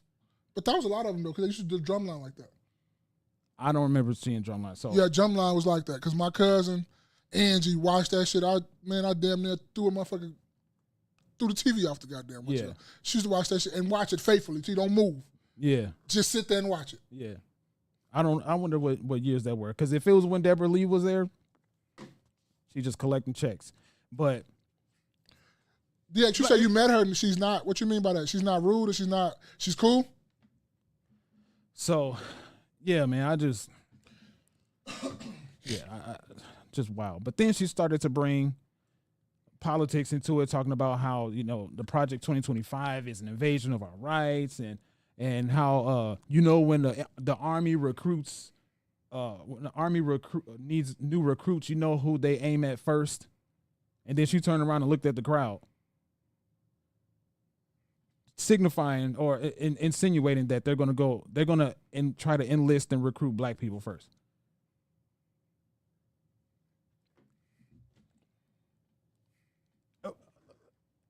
Have you ever heard of that? I have no comment. Okay. I'll just speak. He just speak because I really don't have, because like I say, I saw what you said. I didn't really watch it. We already said what we said about Taraji back then, where people me personally, I don't care about what celebrities talking about they not getting the money or whatever like that. When a lot of everyday working people pay these high-ass prices for everything when y'all can afford it because y'all got the money. So I don't care about nothing y'all talking about money-wise, that y'all not getting enough money and all this stuff. I care about every working day people. I don't give a fuck about none of that shit. So that's why I really don't have no comment about it, because I don't care about celebrities and them not getting their bags. Because all it do is trickle down to us. That's when the cable bills and shit go up, because y'all get the shit free from endorsements and shit. A lot of shit y'all get for free that we have to pay for, and it costs us. So that's really why I don't care. Because a lot of things, clothes-wise, cars y'all get endorsed to y'all, where y'all be having them cars, and they just take them back when y'all through with them and all that shit. A lot of stuff y'all get endorsed to y'all, and y'all don't have to pay for a lot of shit. So I don't care about y'all not really getting no money and shit like that. Straight up. We got to pay for what y'all get for free. That's a fact, though. What you think what happens when basketball contracts and shit go up? Our cable bills go up. We have to pay for that shit. So I don't care about none of that shit they talking about. Let me see. Let's see. This is a random video that I found. Shout out to Mark Lamont Hill. This is just one. I think it's on here. It looks like it. People's Twitter fingers going. Check this out. Chess, not checkers. It's about making decisions that will affect us as human beings, our careers, our next generations to come. Did you know that it is now a crime to be homeless? It's a crime to be homeless? Is it? No, I don't know, but okay. Don't. Attention. It's not a secret. Look it up. They are attacking our most vulnerable citizens. The Project 2025 plan is not a game. Look it up. There. Yeah, I don't think she'll this one didn't show it, but I didn't plan on talking about that. But yeah, man, it's just wild. Be Humble said, Ashley said Drumline was leased in 2002. Be Humble said she was right. They want poor people first, white and black. Okay, like I mean, I'm not saying that you're wrong. I'm not saying that you would know better than me because you're in the military. But okay, I don't understand what the issue is here. She's saying Project 22 is bad. Bro, I've looked up Project 2025 and I've looked up I haven't read it myself because it's almost 1,000 pages. Mm-hmm. But I've looked at multiple videos on people explaining it, multiple different videos. Mm-hmm. And pretty much all of them say the same thing. One, it's not. Some people try to make it out to be like it's an idea from the Trump administration when it's not. Mm-hmm. Second, it's bro. Who is it from? Who wrote the bill? Dems or Republicans? Republicans. Okay. So. Be Humble said Steve Bannon has talked a lot about it. I'm gonna check that out, Steve Bannon. Matter of fact, I'll pull it up in my phone and watch it later. But when you listen to it, bro, it's really from what I've been hearing, my opinion, it's really about righting a lot of the wrongs that have been going on in America that we all complain about. What you mean? So give me 2 examples. I want to hear your examples or what you heard that you say is righting the wrongs about what has been done in America. Because I don't know. So just give me 2. Matter of fact, give me 1.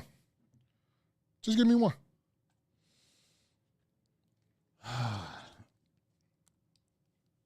Oh man, I'm drawing a blank right now. I ain't gonna lie to you. I'm drawing a blank. Be Humble, you got one or something like that? Be humble, help me out. Because I'm drawing a blank. Because you say it's trying to right the wrongs that's already been done. It's trying to right the wrongs that's already been done. That's one of the things I was thinking about. What is it? Oh, Delisha? Yeah, I mean, we could. So what is it trying to go back and reverse Roe v. Wade again, or trying to? What is it trying to do? Hold on, let me. You know what? No, let's do it. Let's do it. Let's see.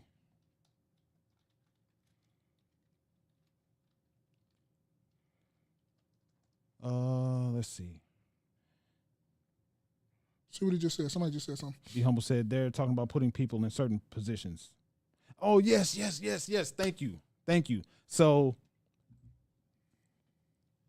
Thank you so much, Be Humble, because I have a specific example that pertains to this. So, my homie that I've been knowing for years now, right? Mm-hmm. He has a job, and the manager that he's had for the longest amount of time just got fired, right? So somebody from another a similar job, but somebody from a similar job is now in that position. If that person where they used to work, if they have people that they trust and that they want to keep in their circle that they know are good employees, what do you think they're going to do? Or they start letting everybody go that's been there for a long time to bring their own people in. And this what Project 22 stopping that from happening? 2025. 2025 stopping that from happening? No, that's what the Republicans proposed to happen if Trump becomes president. If I'm understanding this right. So they're saying, so that's wrong then, right? Well, some people are saying that it's wrong. Other people are saying that the Project 2025 is saying that this is what should happen. But that shouldn't happen though, right? Well, I mean, that's up to individual perception. I don't think especially if that person ain't do nothing wrong to be fired or anything, I don't think they should be just let go for that. Because you know somebody or something like that. Now, that's different. That's not no nepotism. That's just you straight out firing motherfuckers for no reason. It ain't saying that you hiring somebody and you bringing somebody new in. This is that person has already been there and you firing them. Be Humble said basically rig the system. And that's what Project 22 trying to rig the system. 2025. 2025. Because I'm getting it fucked up. I'm doing that. I'm fucking it up. So Project 2025 is trying to do that. Yeah, so like they're saying with the way things are set up, if I guess we can say if Trump gets in office, Trump brings Project 2025 brings people that he knows and puts them in those positions that are already currently filled by with people. Yeah. So they're trying So they trying to vote against 2025. That's what Taraji P. Henson is saying. So Taraji P. Henson is on the right side of the things. I think right is subjective because one person is looking at it like I'm going to get a job. The other person is looking like I'm going to lose a job. Okay. So what would you think though? Would you think it's right or was it wrong, or do you don't want to answer? I think I don't necessarily think it's right or wrong. I think if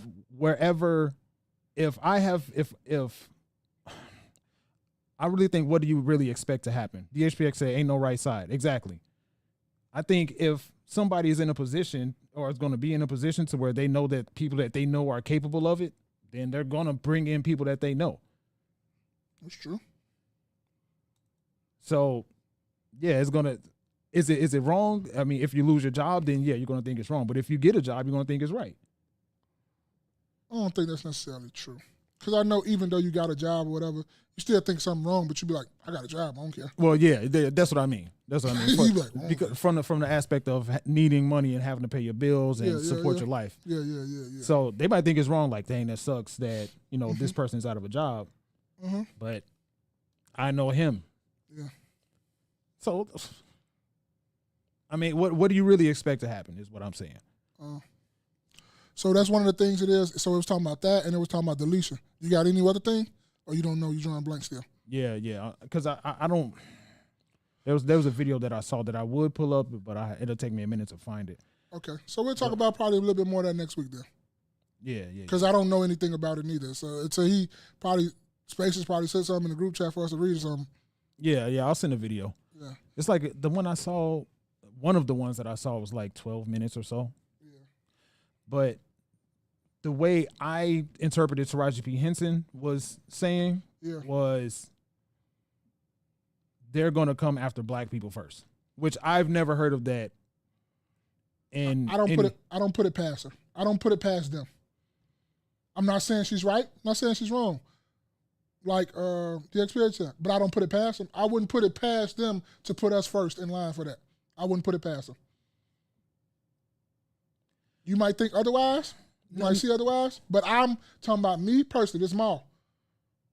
I wouldn't put it past them that they wouldn't go, because like they always say, when shit on the bad side of the fence, they'll put us first. But shit on the good side of the fence, they won't put us first. I'm not saying that it's never happened before, but I don't recall it ever happening before. And then even if that is the case, now be humble. You help me out with this, because as far as getting into the military, that's voluntary. Unless something that happens to where we need recruits. Yeah, we drafting. Yeah, drafting is a different story. Right. So even if that be the case, right? Mm-hmm. Do you know how lucrative it is to be in the military? I was listening to somebody, oh man, I forget what podcast I was listening to, but they were talking about how they were in the military.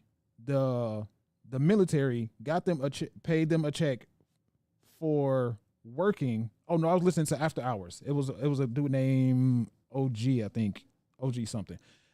I was listening to After Hours. He's talking about he got paid for being in the military, for being on a special assignment, and they gave him a check for his living expenses, his rent and stuff. You know how, so even if that be the case, it'll some people can say that there's targeting, they're trying to kill us, whatever the case. But is that not a lucrative opportunity? Would you go? If I get drafted, I wouldn't have a choice. But I'm saying, you saying it's so lucrative, would you go? You talking about the money and stuff they give it, but some people don't want to go. So would you go? I would if I actually, yes. If I had to, yes, absolutely. But you said you have to. I'm not talking about if they force it. Go. Yes, I would. I was thinking about it, but then I had some health issues that caused me to be ineligible to go to. Okay. I was just asking, because I ain't for to sit up there and tell nobody nothing like that, because I ain't going. I don't want to go. Lucrative or no lucrative, I don't give a fuck how much money they pay. I'm cool. DHGS said stop the cap. I'm being 100%. Now, if I have to, I don't have no choice, but I'm not for to be the first one in line talking about signing me up for duty, no. There's, and I actually had to, my homie actually helped me realize this, but there's more to the military than just being on assignment and in the field. That's true. That's for people who want to go. No, I'm saying, like, you can be in the military and not be in a position to where you are on. So I'm saying, like, it'll be just like an actual, just like a regular, like, you could drive a truck for the military. Okay. So, like, Spaces, I'm agreeing with you, but you can't sit up here and try to talk me into somewhere I don't want to go and I don't want to do. You study saying it's going to be lucrative and it's going to be all these good things that your study saying, but I'm still telling you, Maul, don't want to go. Okay, that's fine, but do you hear my point though? Yeah, because you say that you like driving trucks. I'm saying you can be in the military. I still don't want to try for them. No. What's that? I'm steady telling you that, and you steady telling me I like to do. No, I don't. Because you go do that for them, and you still come back, and you same little black little nigga that left. It don't matter. People say some people get treated different. Yeah, it's still cool, but you're still that same. How motherfucking Kanye said, you still a motherfucking nigga in a coupe. You still is. That's just how I feel. I can't go by anybody think anybody else feels. That's just how I feel. You would be that with or without the military, but I get your point. Yeah, that's all I'm trying to do is trying to get a point across. And now if I have to go and we have to go and do it, we got to do what we got to do. But you asking me personally would I want to volunteer and I want to, no, I'm not. No, I'm cool. Jordan said, I didn't want to go either. He said it's going to be by force. Yeah. Did you go though? You said you didn't want to go. So it's like I didn't want to go, so I didn't, or I didn't want to go, but I had to. Curious question. Let's see. Oh, man, I wish I could play that. That's cool. But okay, now. Did you get that one I said? Which one? You sent it to the IG? No, sent it. What you call it? Because we can end on that. Okay, so real quick, there was a while ago we never got to the subject. Yo, what's up? What's good, bro? What's up? What's up? Jordan said, haven't been and not going. Hey, that's what you got to do, bro. You know, if that's what your choice is, cool. D. Brown said, well, I have a coworker. He said, since Biden has been president, the Army is not good at the moment. They want Trump back. I hear that so much.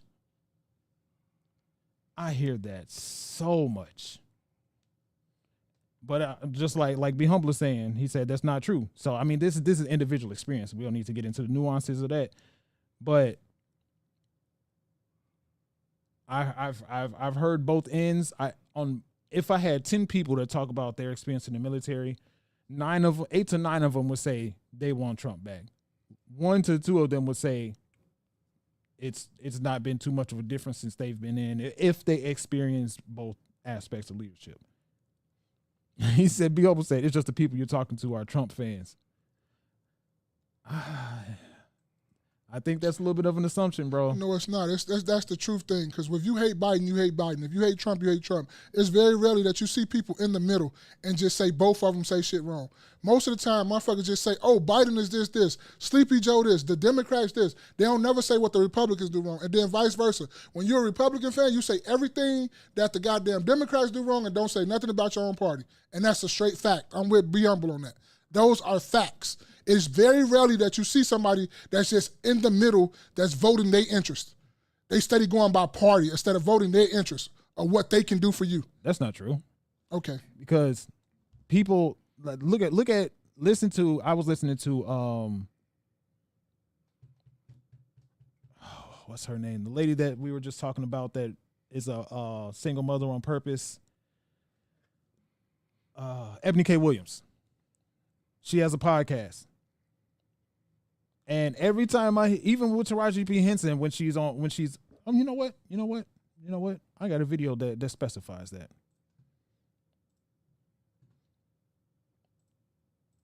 Check it out. The pretty cringeworthy cameo that looked like This was a part of the BET Awards as well, by the way. it was an appeal to young voters, but I think turned them off more than on.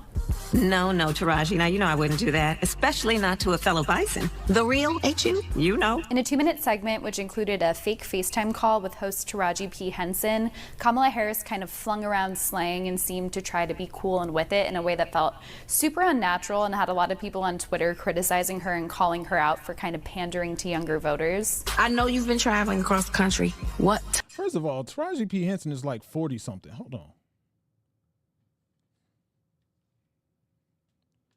a second.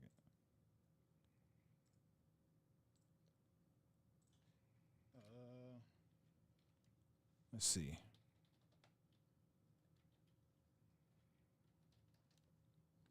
Taraji P.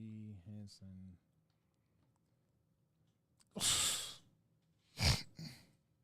Yo.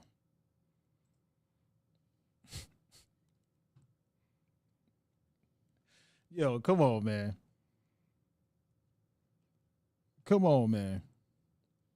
Trying to appeal to young voters? Is that why she was on stage trying to dress in a hoodie and a hat, trying to look hood and tough? Looking crazy? Come on, man. Trying to appeal to young voters and she's 53? But anyway. Are you hearing? Yeah, girl, I'm out here in these streets. And let me tell you, you're right, Taraji. In the segment, she said, "Girl, I'm out here on the streets," in a reference to the campaign trail, and also referenced Kendrick Lamar in a pretty strained lyrical drop in the middle of it. These extremists, as they say, they not like us.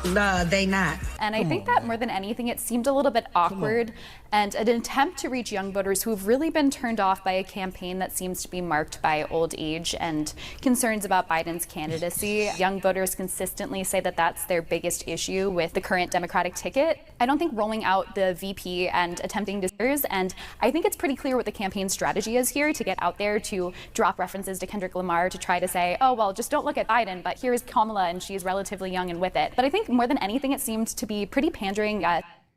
Anyway. Okay, question for you, man. What do Democrats do wrong? Be Humble said, I got your question. Be Humble said, who's in charge of the BET Awards? I have no idea. I guess we can maybe do a little bit of Googles. Be Humble said they really missed the point. He said, who is this white woman? She's the host at the or of this particular part of the New York Post. Yeah. She knows she is wrong. And then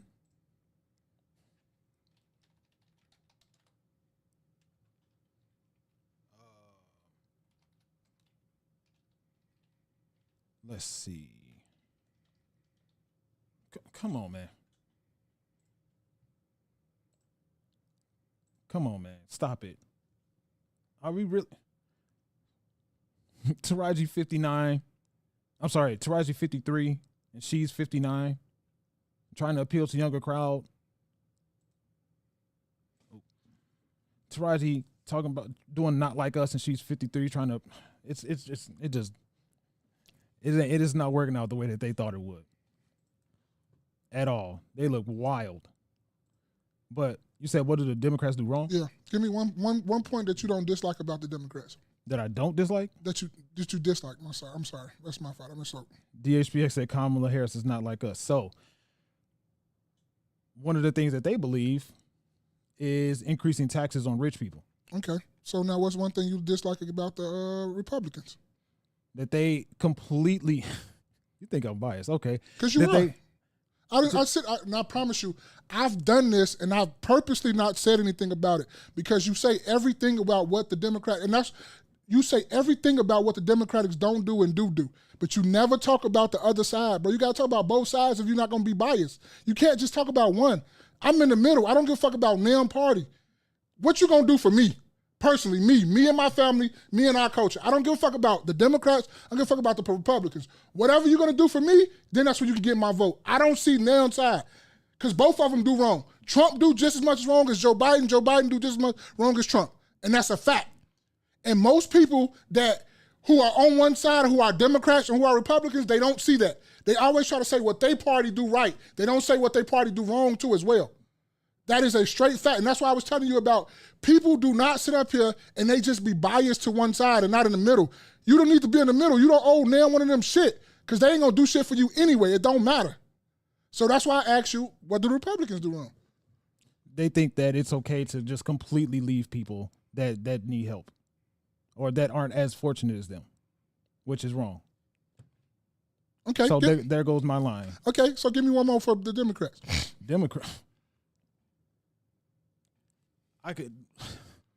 You see, you got a lot for Democrats. Just like the other day, the last three podcasts. Do you see that I'm? Look at this. You see this? That don't look mean at nothing. you.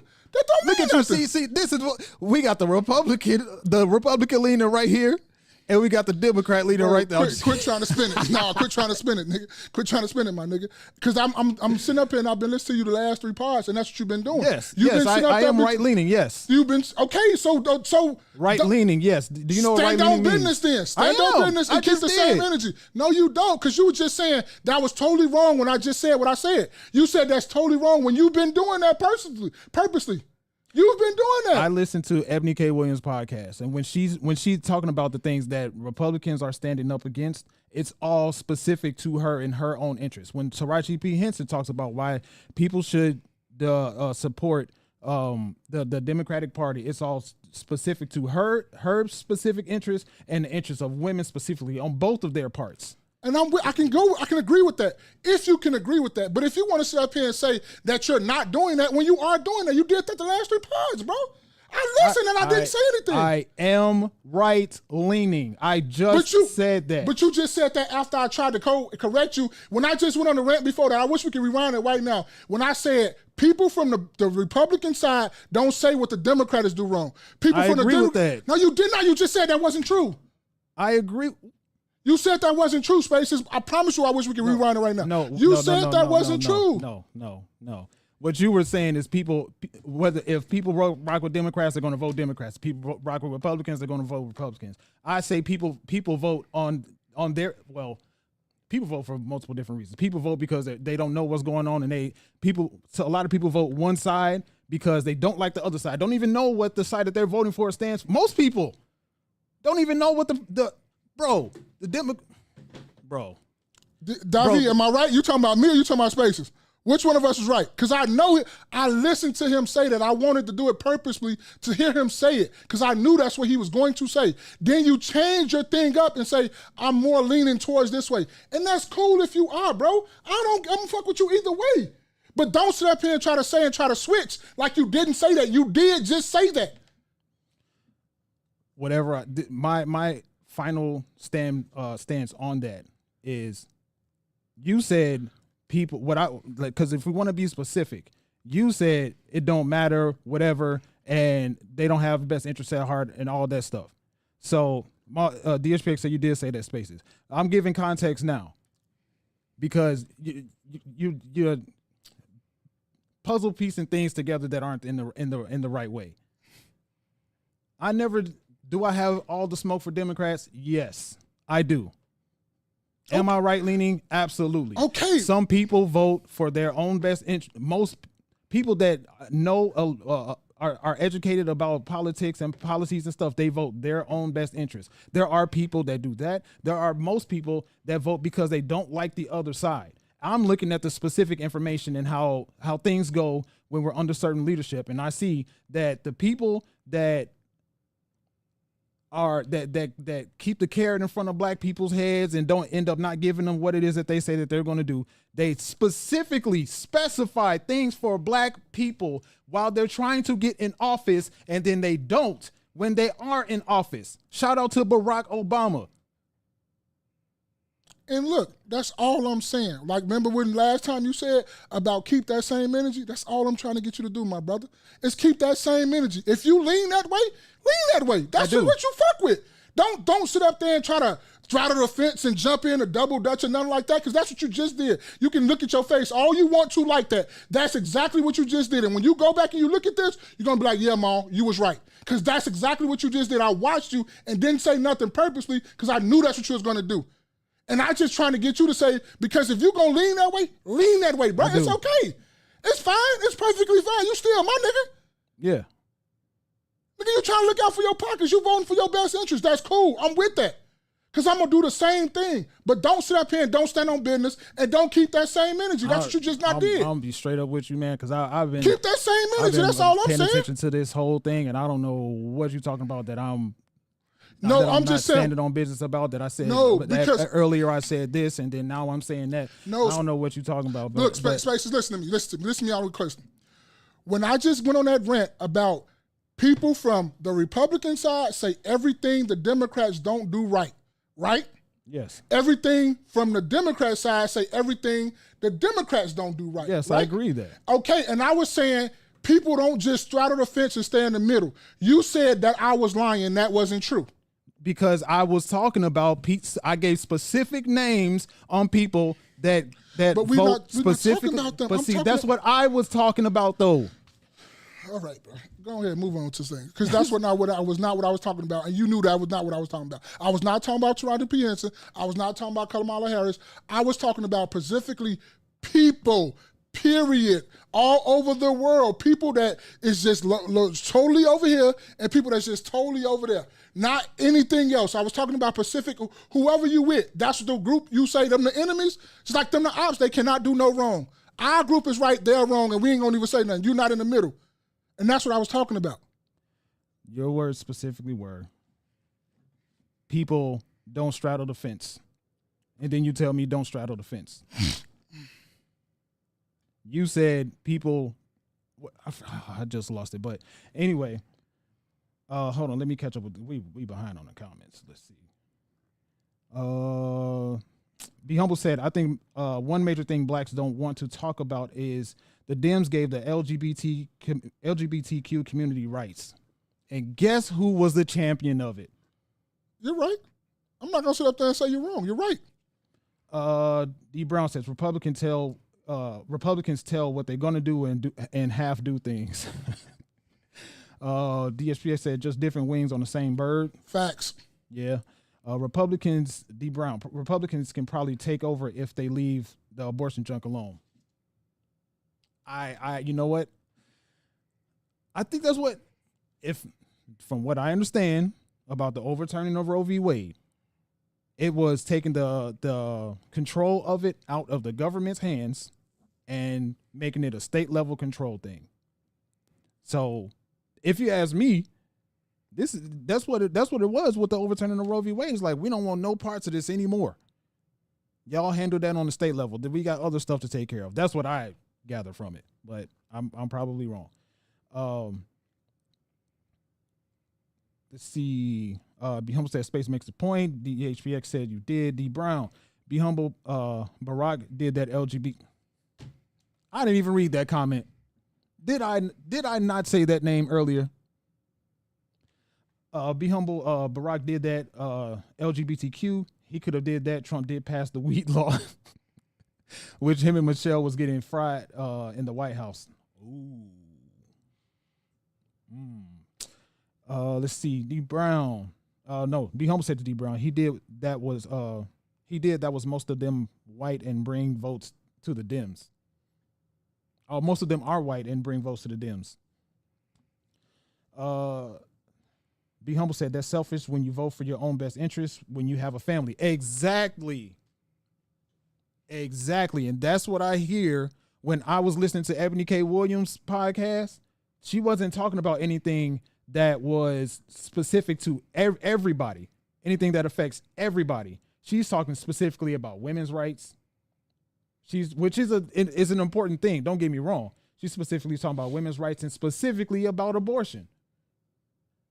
That's not an everybody issue. That's not a societal issue. That's an individual issue.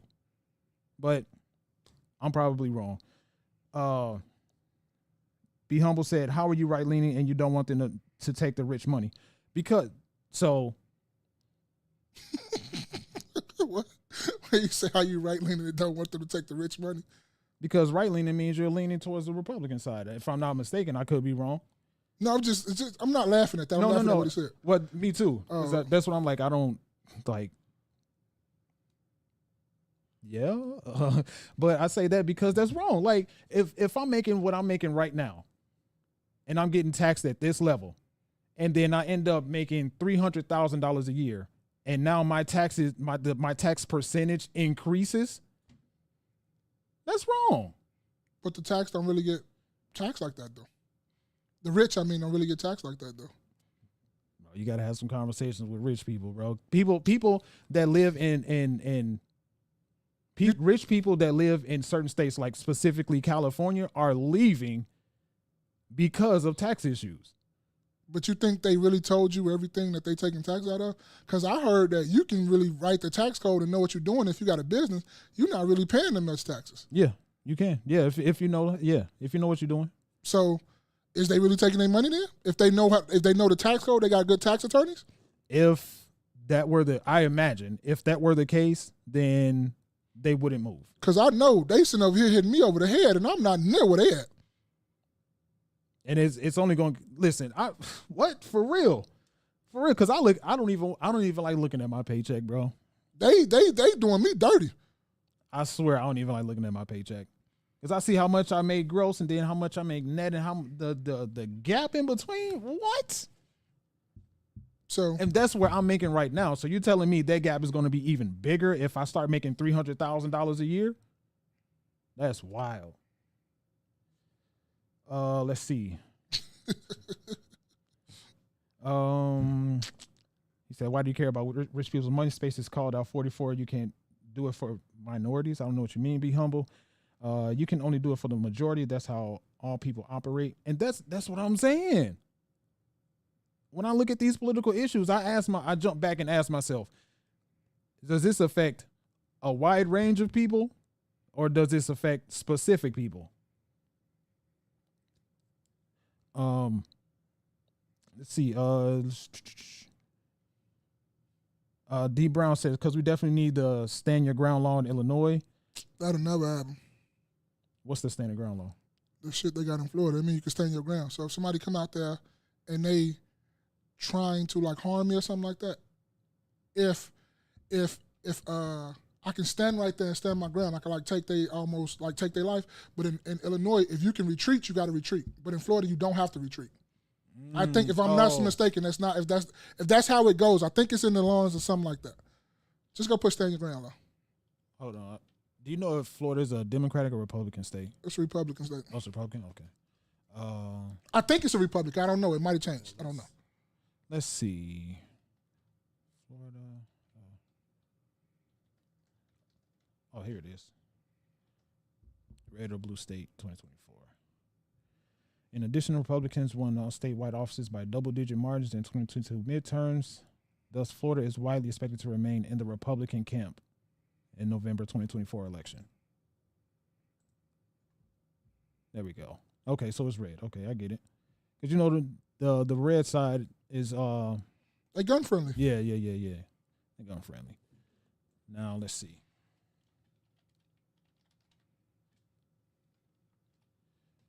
Stand your ground law in Florida.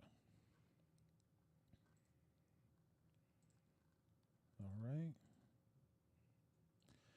Florida's current stand your ground law protects you from prosecution for homicide if you can prove that you believe you or another person was in imminent danger of bodily harm or death, that you used deadly force to prevent commission of a felony. Oh, so it's like ending someone else's life in self-defense. Yeah, but in like up here, you'll have to, if you can retreat, you need to retreat. Right. So in Florida, if you don't have to retreat, you don't have to retreat. If it's imminent danger, you can stand there. But in Florida, you have to retreat. I mean, in Illinois, you have to retreat if it's imminent danger. If you can retreat somewhere, you need to retreat. You can't just stand your ground.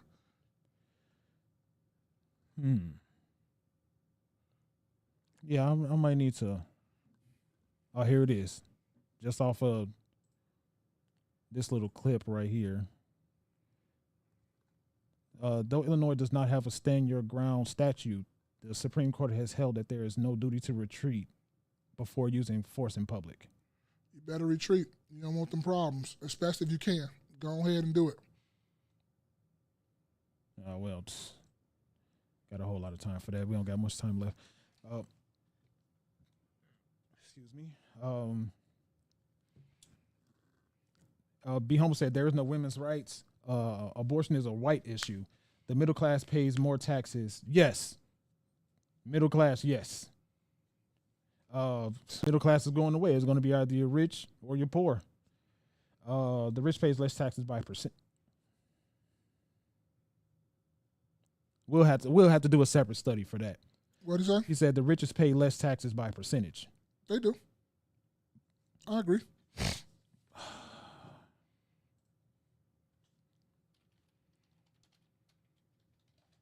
They actually just, I saw, yeah, let's do it this way.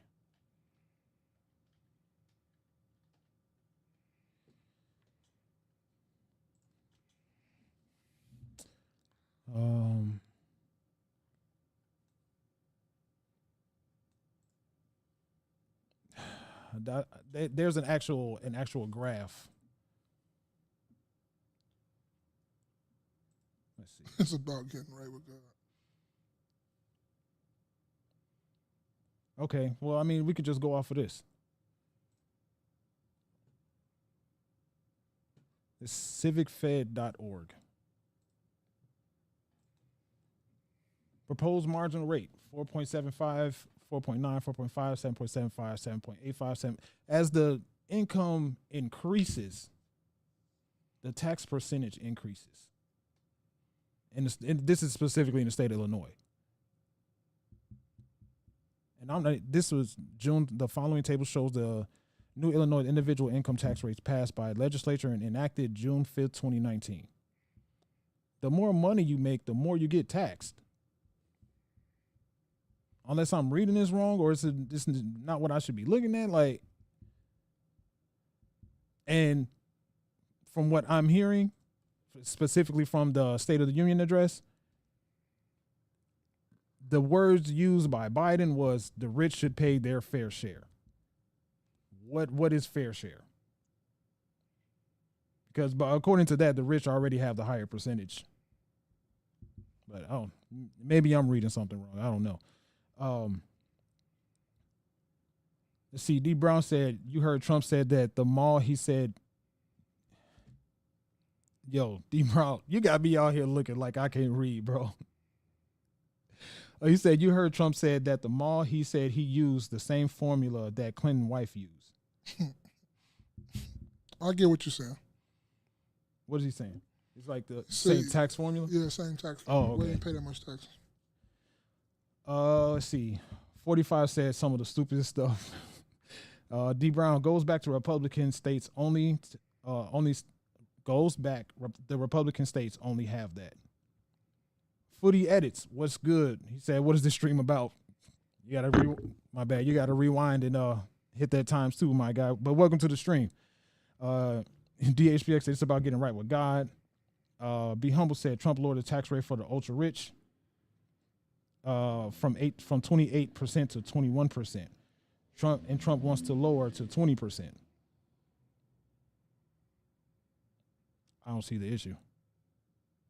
Like who wants to make more money and more money be taken out from their paychecks? The whole idea is to make more money, to have more money to take home. But as I climb the ladder, I get taxed even more.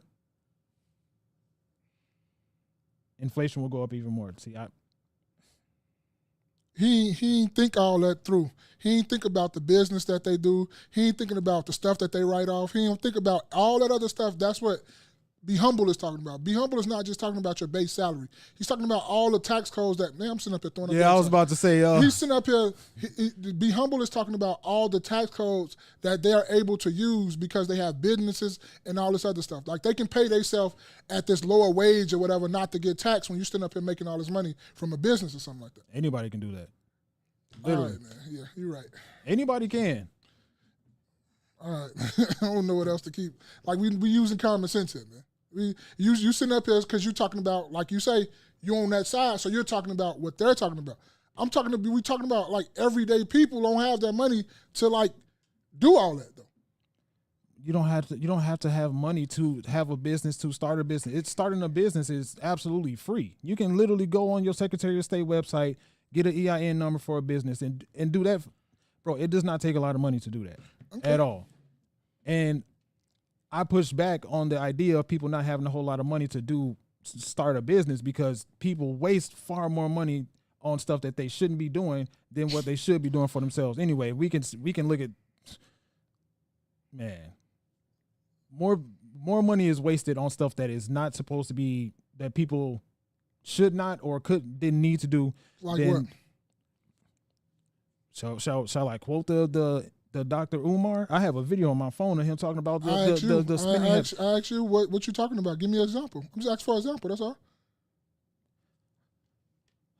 Where do I start? Clothes, okay. Jewelry, shoes. Clothes. What you mean? So you want everybody to go to the thrift store and go get clothes? Go ahead and go with the extreme. No, but I'm just saying because you said clothes. So what is like? I'm trying to get the price range of what you're talking about. Because if you're buying clothes, you need clothes. If it's like more expensive clothes, okay, I get you. Sometimes you shouldn't be buying all the expensive clothes. I'm with you on that. I agree with you on that. And that's what I'm talking about. Okay. Because most people aren't going to the thrift store to get their clothes. Okay. So we got to, But you have to spend more clothes for your clothes to last a little bit longer too. Because if you just keep buying cheap stuff, you get what you pay for. Mm-hmm. So you wouldn't be able to wear that for a full year without buying something new.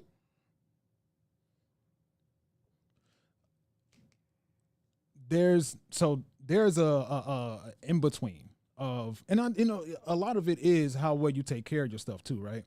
But there's an in between of somebody buying like a $200 pair of pants versus them going to the thrift store and getting them for $3.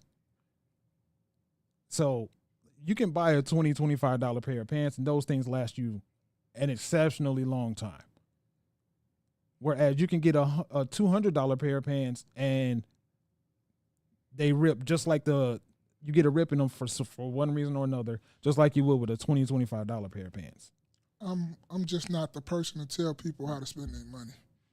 And we had that conversation because you said one time we was talking about, you was like, yeah, I pocket watch or something like that. And I'm like, I don't. And I don't tell people how to spend their money. But don't be asking and borrow money and stuff from me and asking for extra money. But I don't tell nobody how to spend their money because just because you like to be frugal and you like to do this, okay, that's cool. Other people like to be living nice and comfortable and decent. That's cool on them too.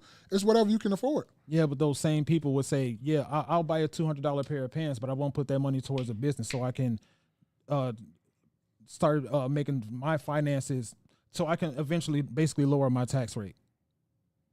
That's my issue. And I don't tell people what to do with their money. I just speak on what I see.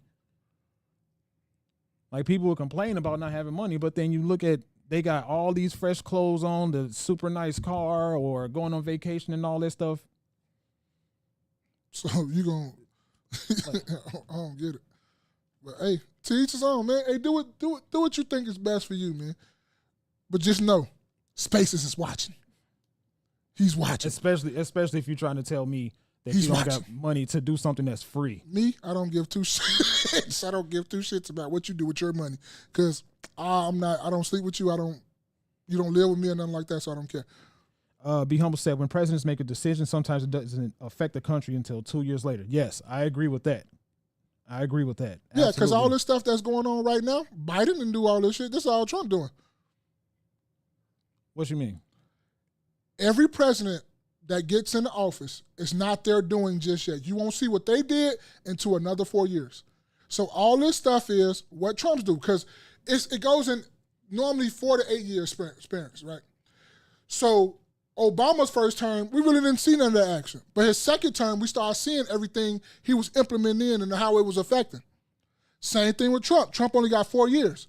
We wasn't going to see what Trump did. All that was from what Obama did. What specifically? I don't know specifically. I just know about the economy. I'm not even for to sit up here and say I read and all this. I'm not for to sit up there and say all this. I know that though. I know when presidents come, you don't really see these things until they 4 years after they get out. Then you start seeing, like Bush. Bush fucked this shit all the way up. But when Obama got in there, he had to change all that stuff around his first 4 years. You didn't see that.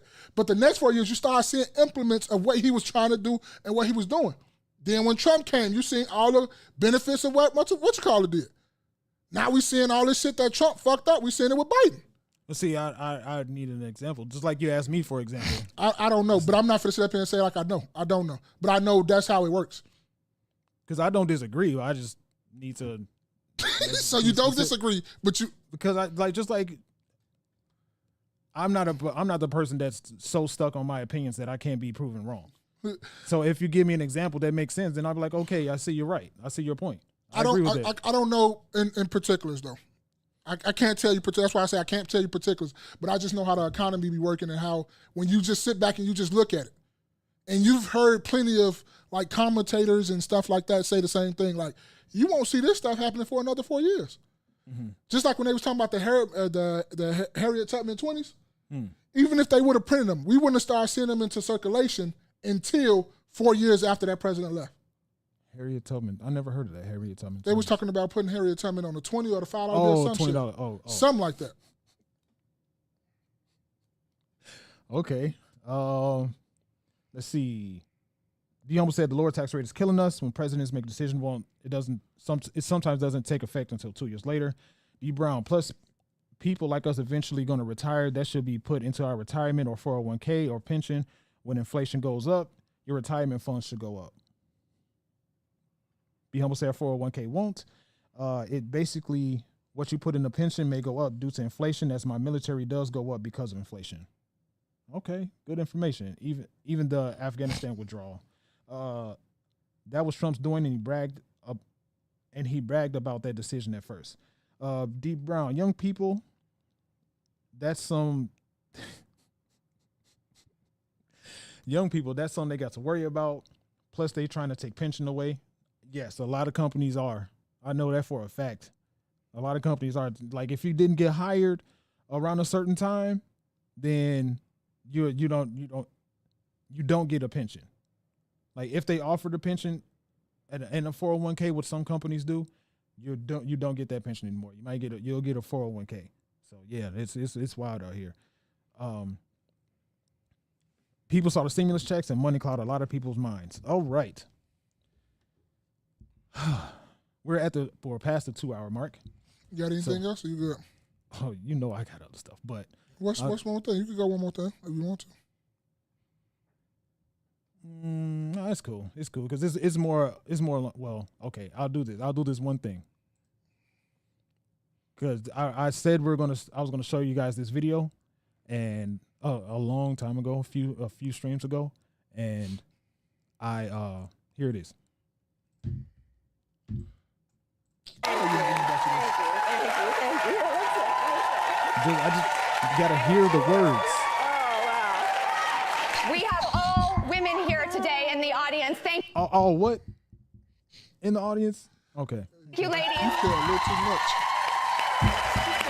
And this is our first all-female audience, and I keep picturing my two daughters. I mentioned that to you. I keep seeing their faces, and you are a stepmother to Ella and Cole. Yes. Was Ella around 13 Yes. when you came in? Cole 17-ish? Yep. Okay.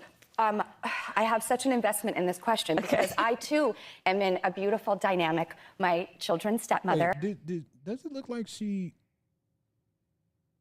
might have had some health issues? Like her face, okay, never mind. I'm all tired. Because I don't Allie, care. who I am the president of her fan club. Great. You and Doug dated for a while before you met them. Yeah. Do you remember that day? What was it like? I remember it so well, and it was probably one of the most special days of my life.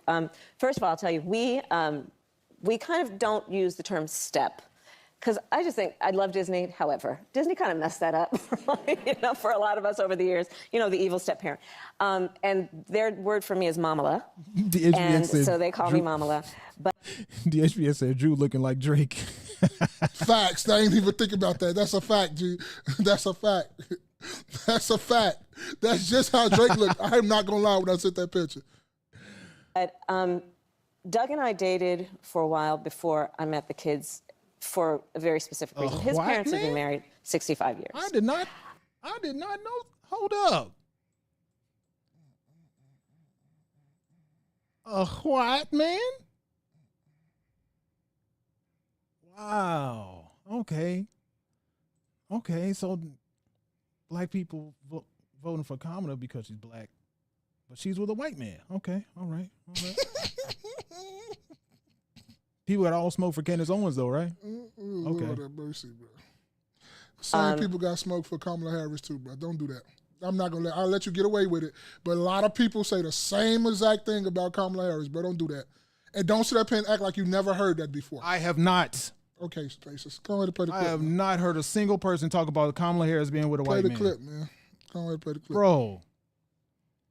But she still got a lot of black support, so they clearly don't care. Let's see. I am a child of divorced parents. And he didn't fully understand what I understood in terms of my own lived experience, which is it's really important, I feel, that, children create such attachment. And until I was sure that he and I had something that was real, I didn't want to do that to the kids. And so, and he'd say, it's okay. And I was like, let's just be sure about this before that happens. And so our first date with the kids, we let them choose where we would go, and they chose the real inn. And it was the best day ever. I was very nervous. I put on, I loved, if I'm not wearing heels, I'm wearing my Chucks. And so jeans, Chucks, jacket, and it was the best day ever. It actually ended up going on for, it was very good. It was good. I Go ahead and tap into those actually heartstrings. spoke to the First Lady about that decision and her awareness. Yeah. The integrity a human being must have to come into a dynamic. How did you know, if you went into it with such integrity, how do you deal with when the kids are acting a certain way? So their mom, Kristen, and I are friends. We have established a really wonderful friendship. We're on the same team, right, about parenting. We respect each other and we like each other. And I think what's really important and will make it work is when all of the adults who are in that dynamic have respect for each other. Yes. And understand that that this is not about territorial ownership, right? But it is about respect. Yes. I was very clear with the kids. I am not here to replace your mother. Yes. You have that one mother, and I'm the second mother. Mamala. Right, Mamala. And, there it is. And I think that when the adults are really clear about, a commitment to mature relationships, it makes it so much easier for the kids because children don't want to have to choose. No. And it's just not fair to them to put them in a situation where, intentionally or not, they're being manipulated around the adults' weird relationships with each other, right? Well, and that's you have to sort that out. A great segue to say that I keep thinking in my head Here it is, y'all. that we all need a mom. I've been thinking that we really all need a tremendous hug in the world right now. Yeah. But in our country, we need you to be Mamala of the country.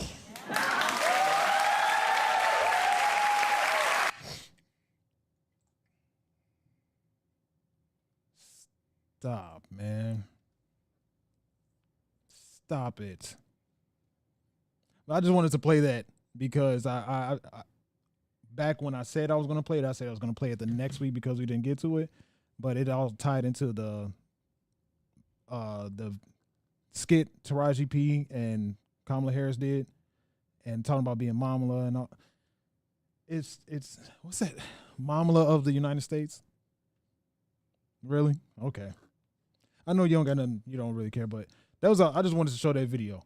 Hey, do that one little thing I just sent you. Let's end this on some other stuff, man. Cause your ass in here talking about politics and shit. Nobody getting a fuck about this shit, man. Oh, I sent that to him. What? That right there is the problem. No, it's not, because all to do is start argument. What are we gonna do that for? You gonna sit up there and go back and forth? That stop a lot of stuff. Like you talking about, and then because people don't look at everything around it, and then you don't like. I'm cool with you talking politics, but give the same smoke to your party that you give to other parties. Don't just totally be on your side. Be in the middle. Even if you go with that party, be in the middle. What is there to say? If hypothetically, I'm not saying that this is my sentiment because that's what you're going to think.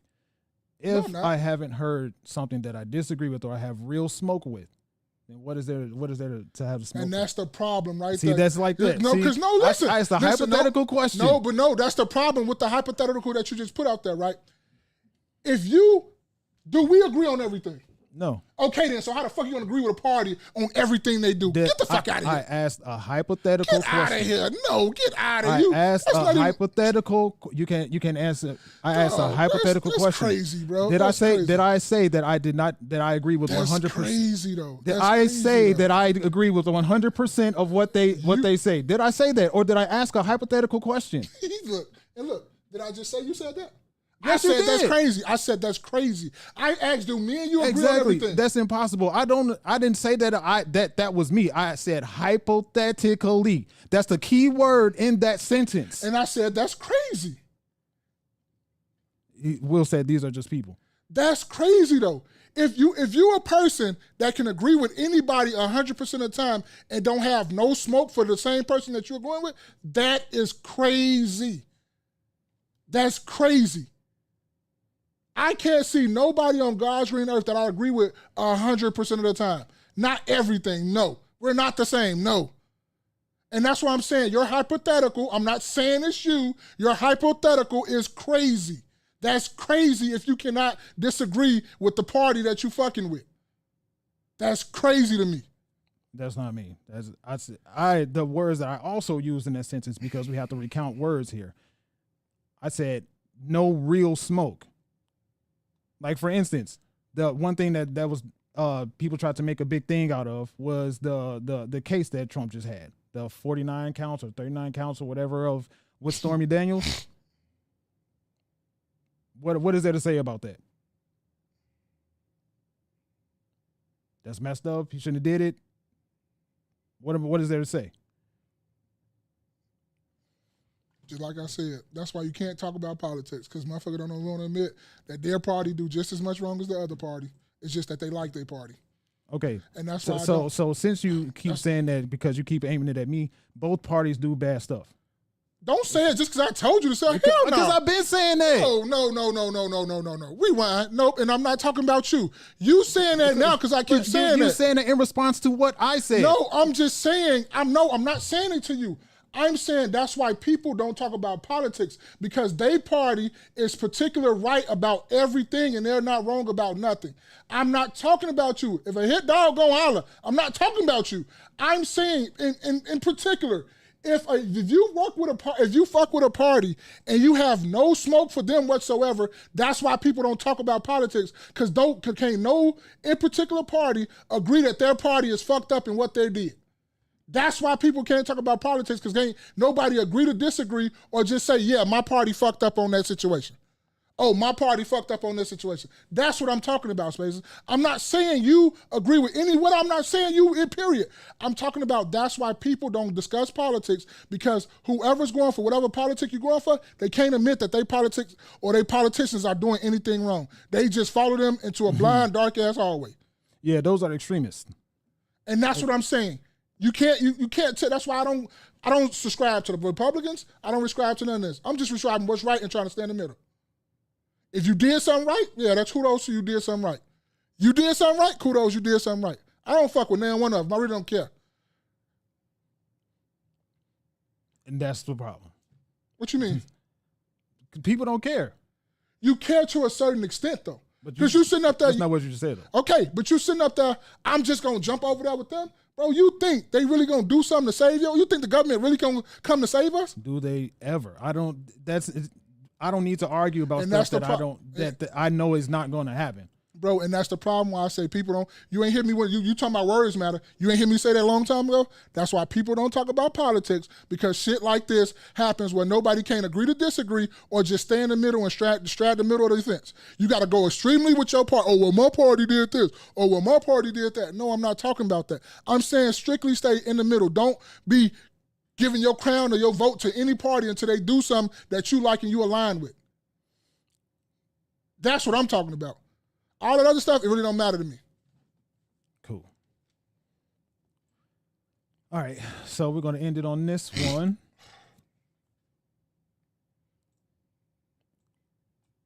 Ask me for my number, I'm going to give it to him. I don't care what he look like. And if I don't like him, I'm going to throw an extra razzle-dazzle in there and be like, yeah, make sure you text me right now or in the next 5 minutes, boo. Don't play with me. Y'all act like the block button don't exist. Do y'all know there are men out here unaliving women? Because pause that. They don't want to give Read Will question. Ask Will question before we get into this. After we get in this, we're gonna talk about this because he just said something about something else. I was being humble. I was thinking the same thing, but Will said, "Let me ask you this, Spaces. If he was a pastor with the same allegations, would you still go?" Yes, I would. If he, because I'm not there for his same for the stuff that he does outside of the church. I'm there for what he does inside of the church, what he does for the people. If his sermons are still, if his sermons are still Bible based and they still touch my spirit, then yes, I would still go to the church. In fact, there was a gospel artist that I listened to. His name is Ty Tribbett. He's one of the biggest names in gospel music. He had an issue that he talked about on YouTube that he cheated on his wife. Guess what? And that was years ago. I still listen to his music. And if he has a concert in Chicago and I can make it, I'm still going to go. I listen to his Tiny Desk concert almost every day. I listen to his music outside of the Tiny Desk concert at least once a week. So if he still has integrity and his sermons are still touching my spirit in the way that they were before I found out this information about it, then yeah, I would. A black woman with blonde hair. She look good though. I ain't gonna lie to you though. She can have blonde hair. She still look good. Spaces. What if Ty was with a man?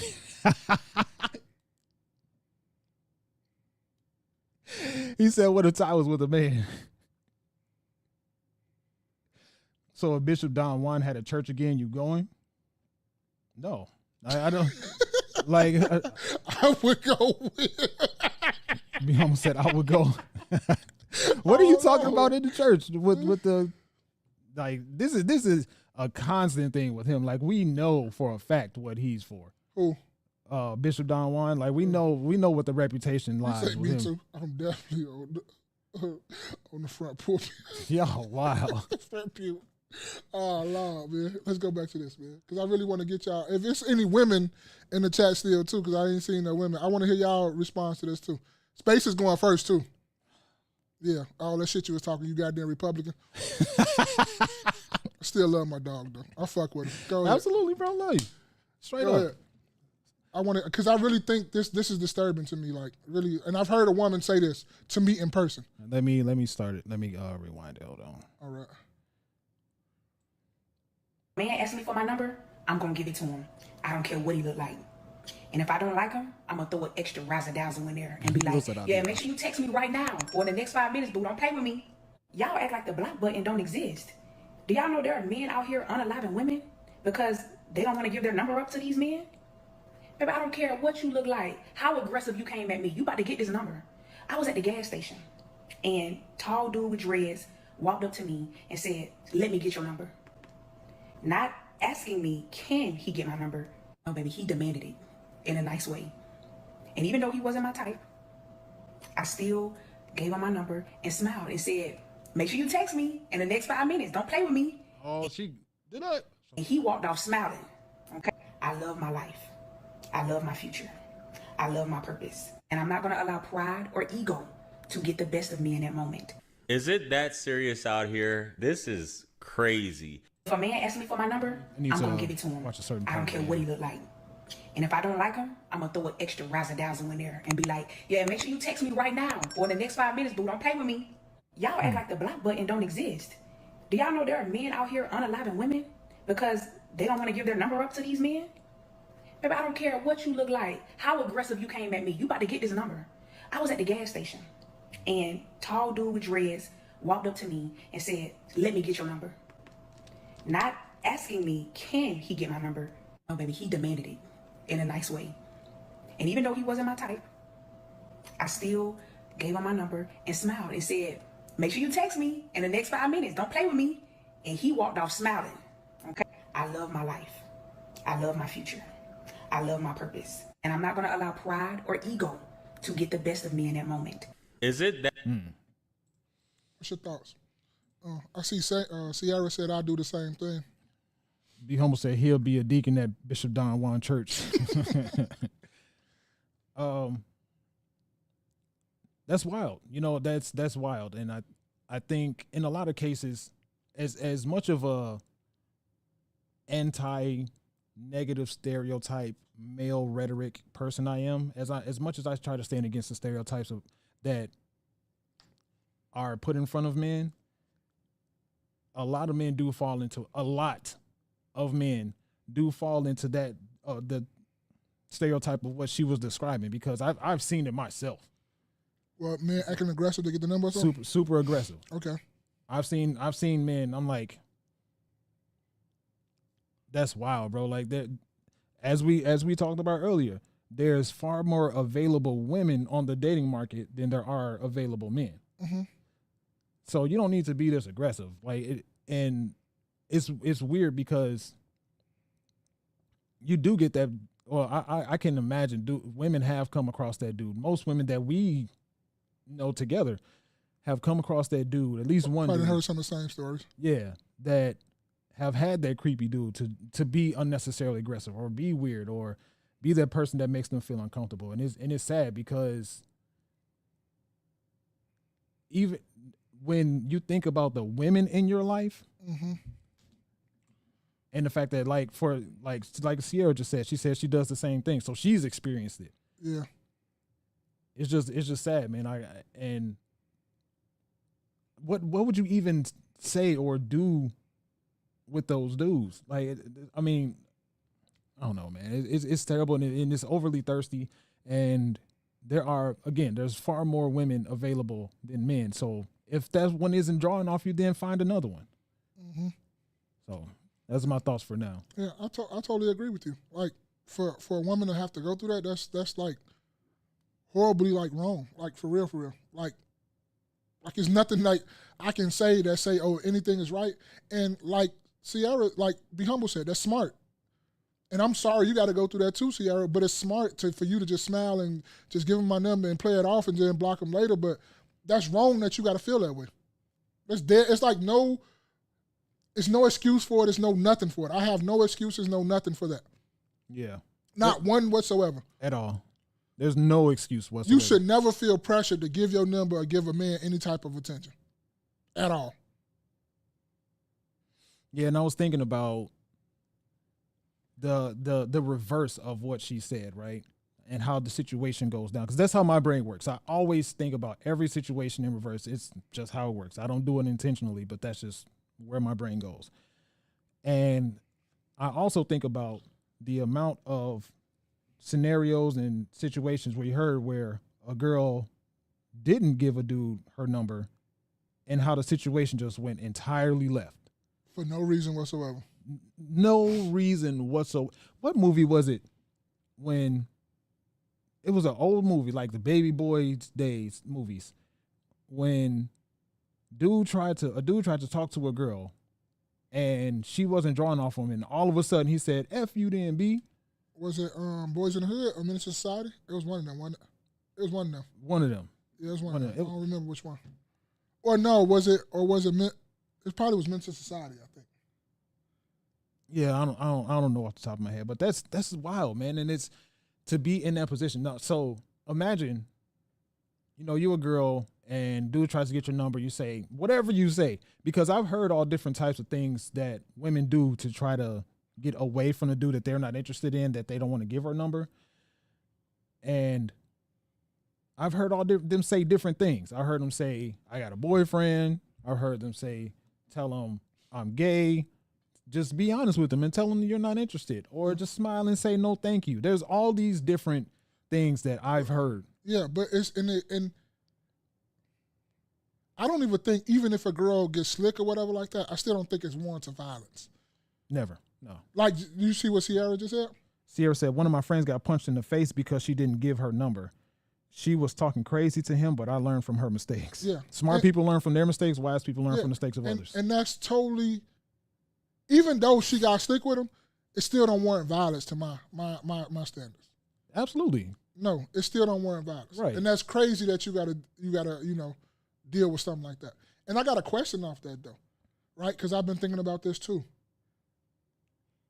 Even though you right, are you still right? And it comes from this situation, right? And it comes from situations like in traffic, like, right? You can be going and you're in the right of way, but a car just come over and cut you off. If you just keep on going, y'all gonna have accidents. You know you right, but is it still right in front of you making you wrong? Because you causing an accident. When you can just let out the gas and let that person in and let that idiot do what he want to do. Are you, even though you're right, are you still right? Or you can still be wrong being right? Fantastic question. And I'm trying to play it out in my head, because sometimes you gotta, as weird as it sounds like you're saying you gotta do the wrong thing to get the right results. Sometimes. Right? Sometimes, right? So I love that. I love that right there. DX, I love that. Love that. DHPX said both can be true. Yeah, I love that right there. I think that too. Be Humble also said, yeah, man, when I lived in Jacksonville, Florida, dudes would grab girls and not let go until they gave the number. Wild. That's wild. That's wild. That's wild. And I've seen the over aggression. And it's just like, sometimes when I've seen it, I even make a cringy face. Like, that is, where do you even get that? Who was drawn off of this? Yeah, that's that sense of entitlement that you own women or some shit. Because that's like a sense of entitlement. Like, that's almost to the sentiments where you hear women say, "Oh, men think they own us, they don't own." Like, that's where you get that. That's where that come from. You thinking you own a woman. Because if you ask her for a number, she better give it to you and not talk back and not say anything back. That's where that go. That's what men's the sense of entitlement come in at. Yeah, I agree. 100%. And that's what women be talking about right there. Like, I don't think they talking about everything, but them particular situations like that, I think women are talking about right there. Absolutely. DSPX said, N-words who haven't had a good father figure. And that's, yes. And that's what the word that I emphasized in that sentence, DHPX, was good. I wouldn't even say good father figure. I would just say a good role model, a good male role model in their life. Because a good male role model will put you on game. Wouldn't that be like, I don't even think there has to be a male role model. You need a male. Yeah, I agree. I'm not disagreeing with that. But I'm saying, like, imagine if a dude is being overly aggressive. If a dude is being overly aggressive in the scenario in my head is a gas station. Well, you go to gas I don't know. Because that's where a lot of slummy dudes live. Not live. Slum? Live? Yeah. They live in I don't say live, but they hang out there a lot. They live at Pump 1? Nigga, you got Pump 1, I got Pump 2? Yeah, they be hanging outside the door and stuff. Hey, DXPH and Pump 14? Like, what the fuck? No, I say live because that's where a lot of people hang out at. And that specifically is one of the main places where I hear the over aggressive approaches to women. I've heard of stores, corner stores, and gas stations. You're probably right though. So I just think, man, it's the scenario is if he's being aggressive in a gas station with a girl and his mother walks in and sees it, different mothers will react different ways, but I would imagine that if if she's seen it, she would say, "Son, nah, ain't no real mother. Do whatever she has to do. Ain't no real mother. A real mother gonna punch you in the back of your shit. Fuck you think you doing? I ain't teach you like in that. front of everybody. Yep, I ain't teach you like that. That deserves a talking to after I put my hands on you. After I put these little baby Paul hands on you real quick. After you get a whooping? After I do this real quick, then I will talk to you afterwards. But right now, you sitting over here like you would take some shit. You sitting over here like you graping motherfuckers. Yeah. Like you you strong-arming women now. Yeah. So now I got to go ahead and put these paws up on you real quick. And then after I do this, because I'm going to show these dudes right here that I got paws too, so they can see that this is not, I'm going to show everybody that this, even though this is my son, I'm going to have to embarrass him real quick out here in front of everybody to show them that this is not how you should be treating women and how to be asking for numbers. Absolutely. And then after that, we'll talk when we get in the car and I'll tell you everything. Yeah. That's when you put the paws on them real quick. Yeah. You got to put the paws on them real quick. That ain't no conversation where we start talking immediately and you go ahead and hit him back right in the back of his shit real quick. Hey, Will, you ain't see that, did you? Yeah, he's still looking at you. That's a fine. Nigga, we got to fine. We got to pay that fine. But your mama put the paws on you real quick on that one. We're gonna come back and say, you break, you buy. That's a fact. $5. But no, yeah. I really wanted to, discuss that, and I wanted to so I wish we had a couple more women that was up in here to really see that. But I've heard that before. I've heard a woman say she done gave her number out so many goddamn times. It got so many people on the block list. It's insane. Yeah, and I think that, what do you think about her approach to it? First of all, before you answer that, where do they get this from? Well, who get these dudes that do that? They out here. You know what? It's tough. It's tough for me. It's tough for me to think past this.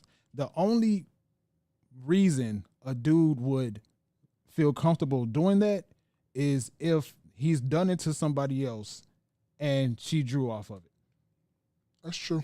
That's the only way I could think that she. Or they saw it somewhere in their work. They saw it somewhere in their work. Right. Yeah. I agree. Like. But doing the right is all the time when you do the right thing. Because you really right or you really wrong? I was just thinking about that in my head, and I'm like, it's a good question, though. Yeah, it is a good question. That is a good question because sometimes you can do the right thing, but it can also be the wrong thing.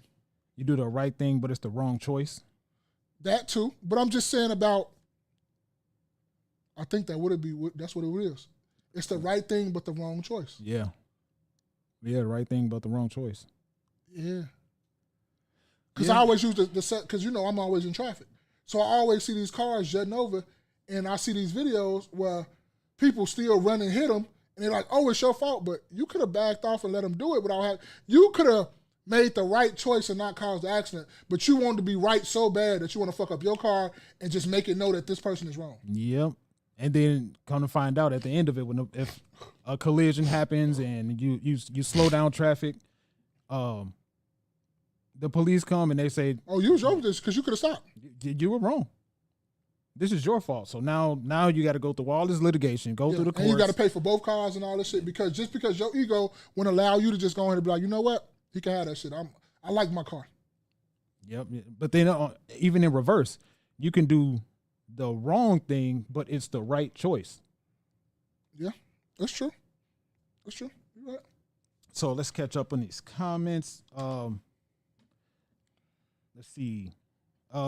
Be Humble said to DHPX, some out here trying to show off for their friends. That's a super fact.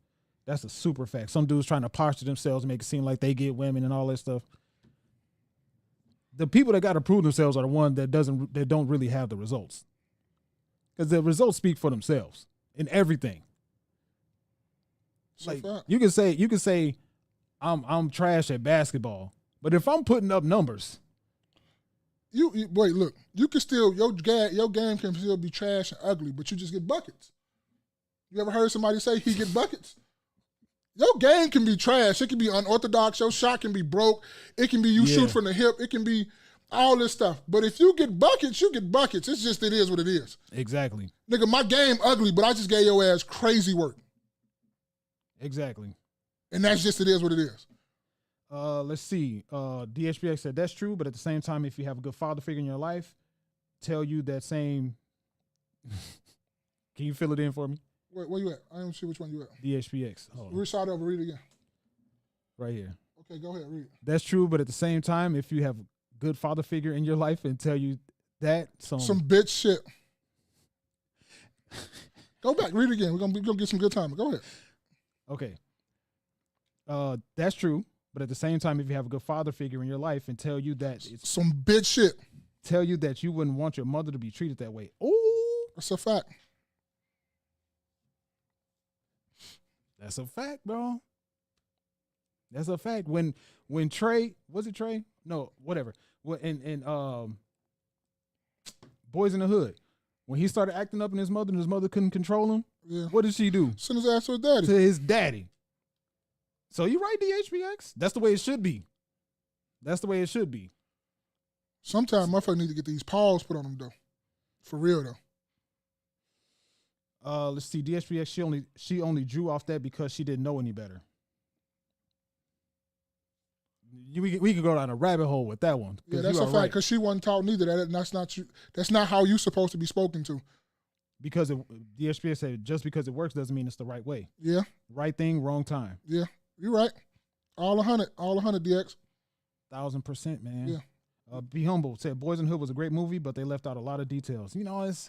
If you go stick, if they had a deleted scenes clip from that, I know that shit got so many gems in it. So many. Because what's his name? Singletary? Was it John Singleton? I said Singletary. Singleton was a great producer. Yeah. Great. Yeah. Great producer. So I know he had a bunch of deleted scenes that was like crazy. Yeah. We're gonna close out. Thank y'all for sticking around with us. We went a lot longer than we normally do. Yeah, because spaces love to keep going, and you know what's coming next after that, right? What? Them damn Democrats, them damn Republicans always do. What? Never mind. You see, you fucking up on the joke already. See, we just got through going through this, and now that's why motherfucker don't fuck with Republicans because y'all don't get jokes. What I missed? Never mind. Don't worry about it. You ready?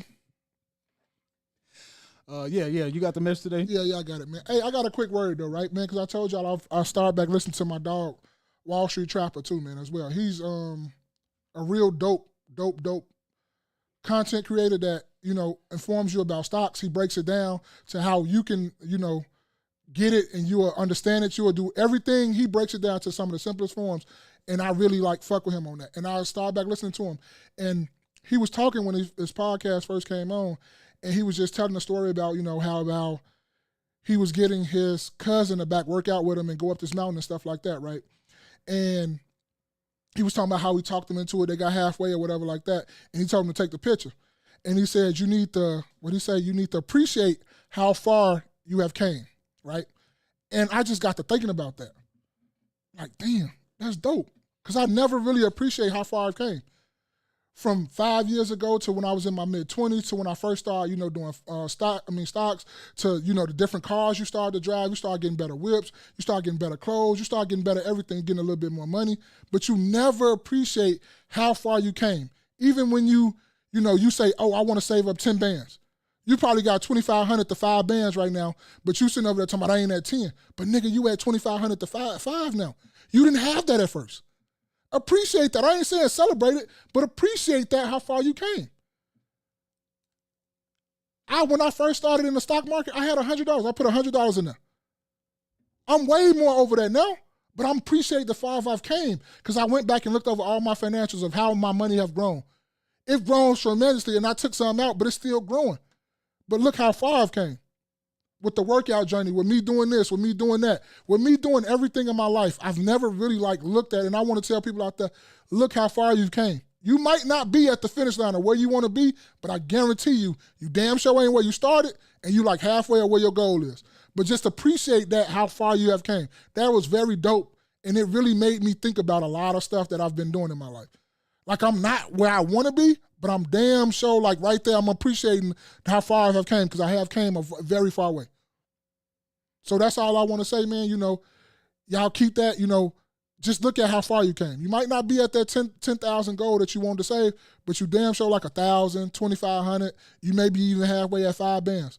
But you appreciate how far you came, man. But that's just me, Maul. Big shouts out to Will Hill. He showed up in the chat. Thanks for popping up. Big shouts out to Third Pulse Media. Third Pulse, PULSE Media. Fucking DXPH. Yeah. What the fuck, bro? This has been another rendition of the No Key Podcast. Wear your crown, build your legacy, Kings. I am your man, Spaces. Hey, man, I go by your boy Maul, man. I still fuck with this dude, though. Meeting the giant.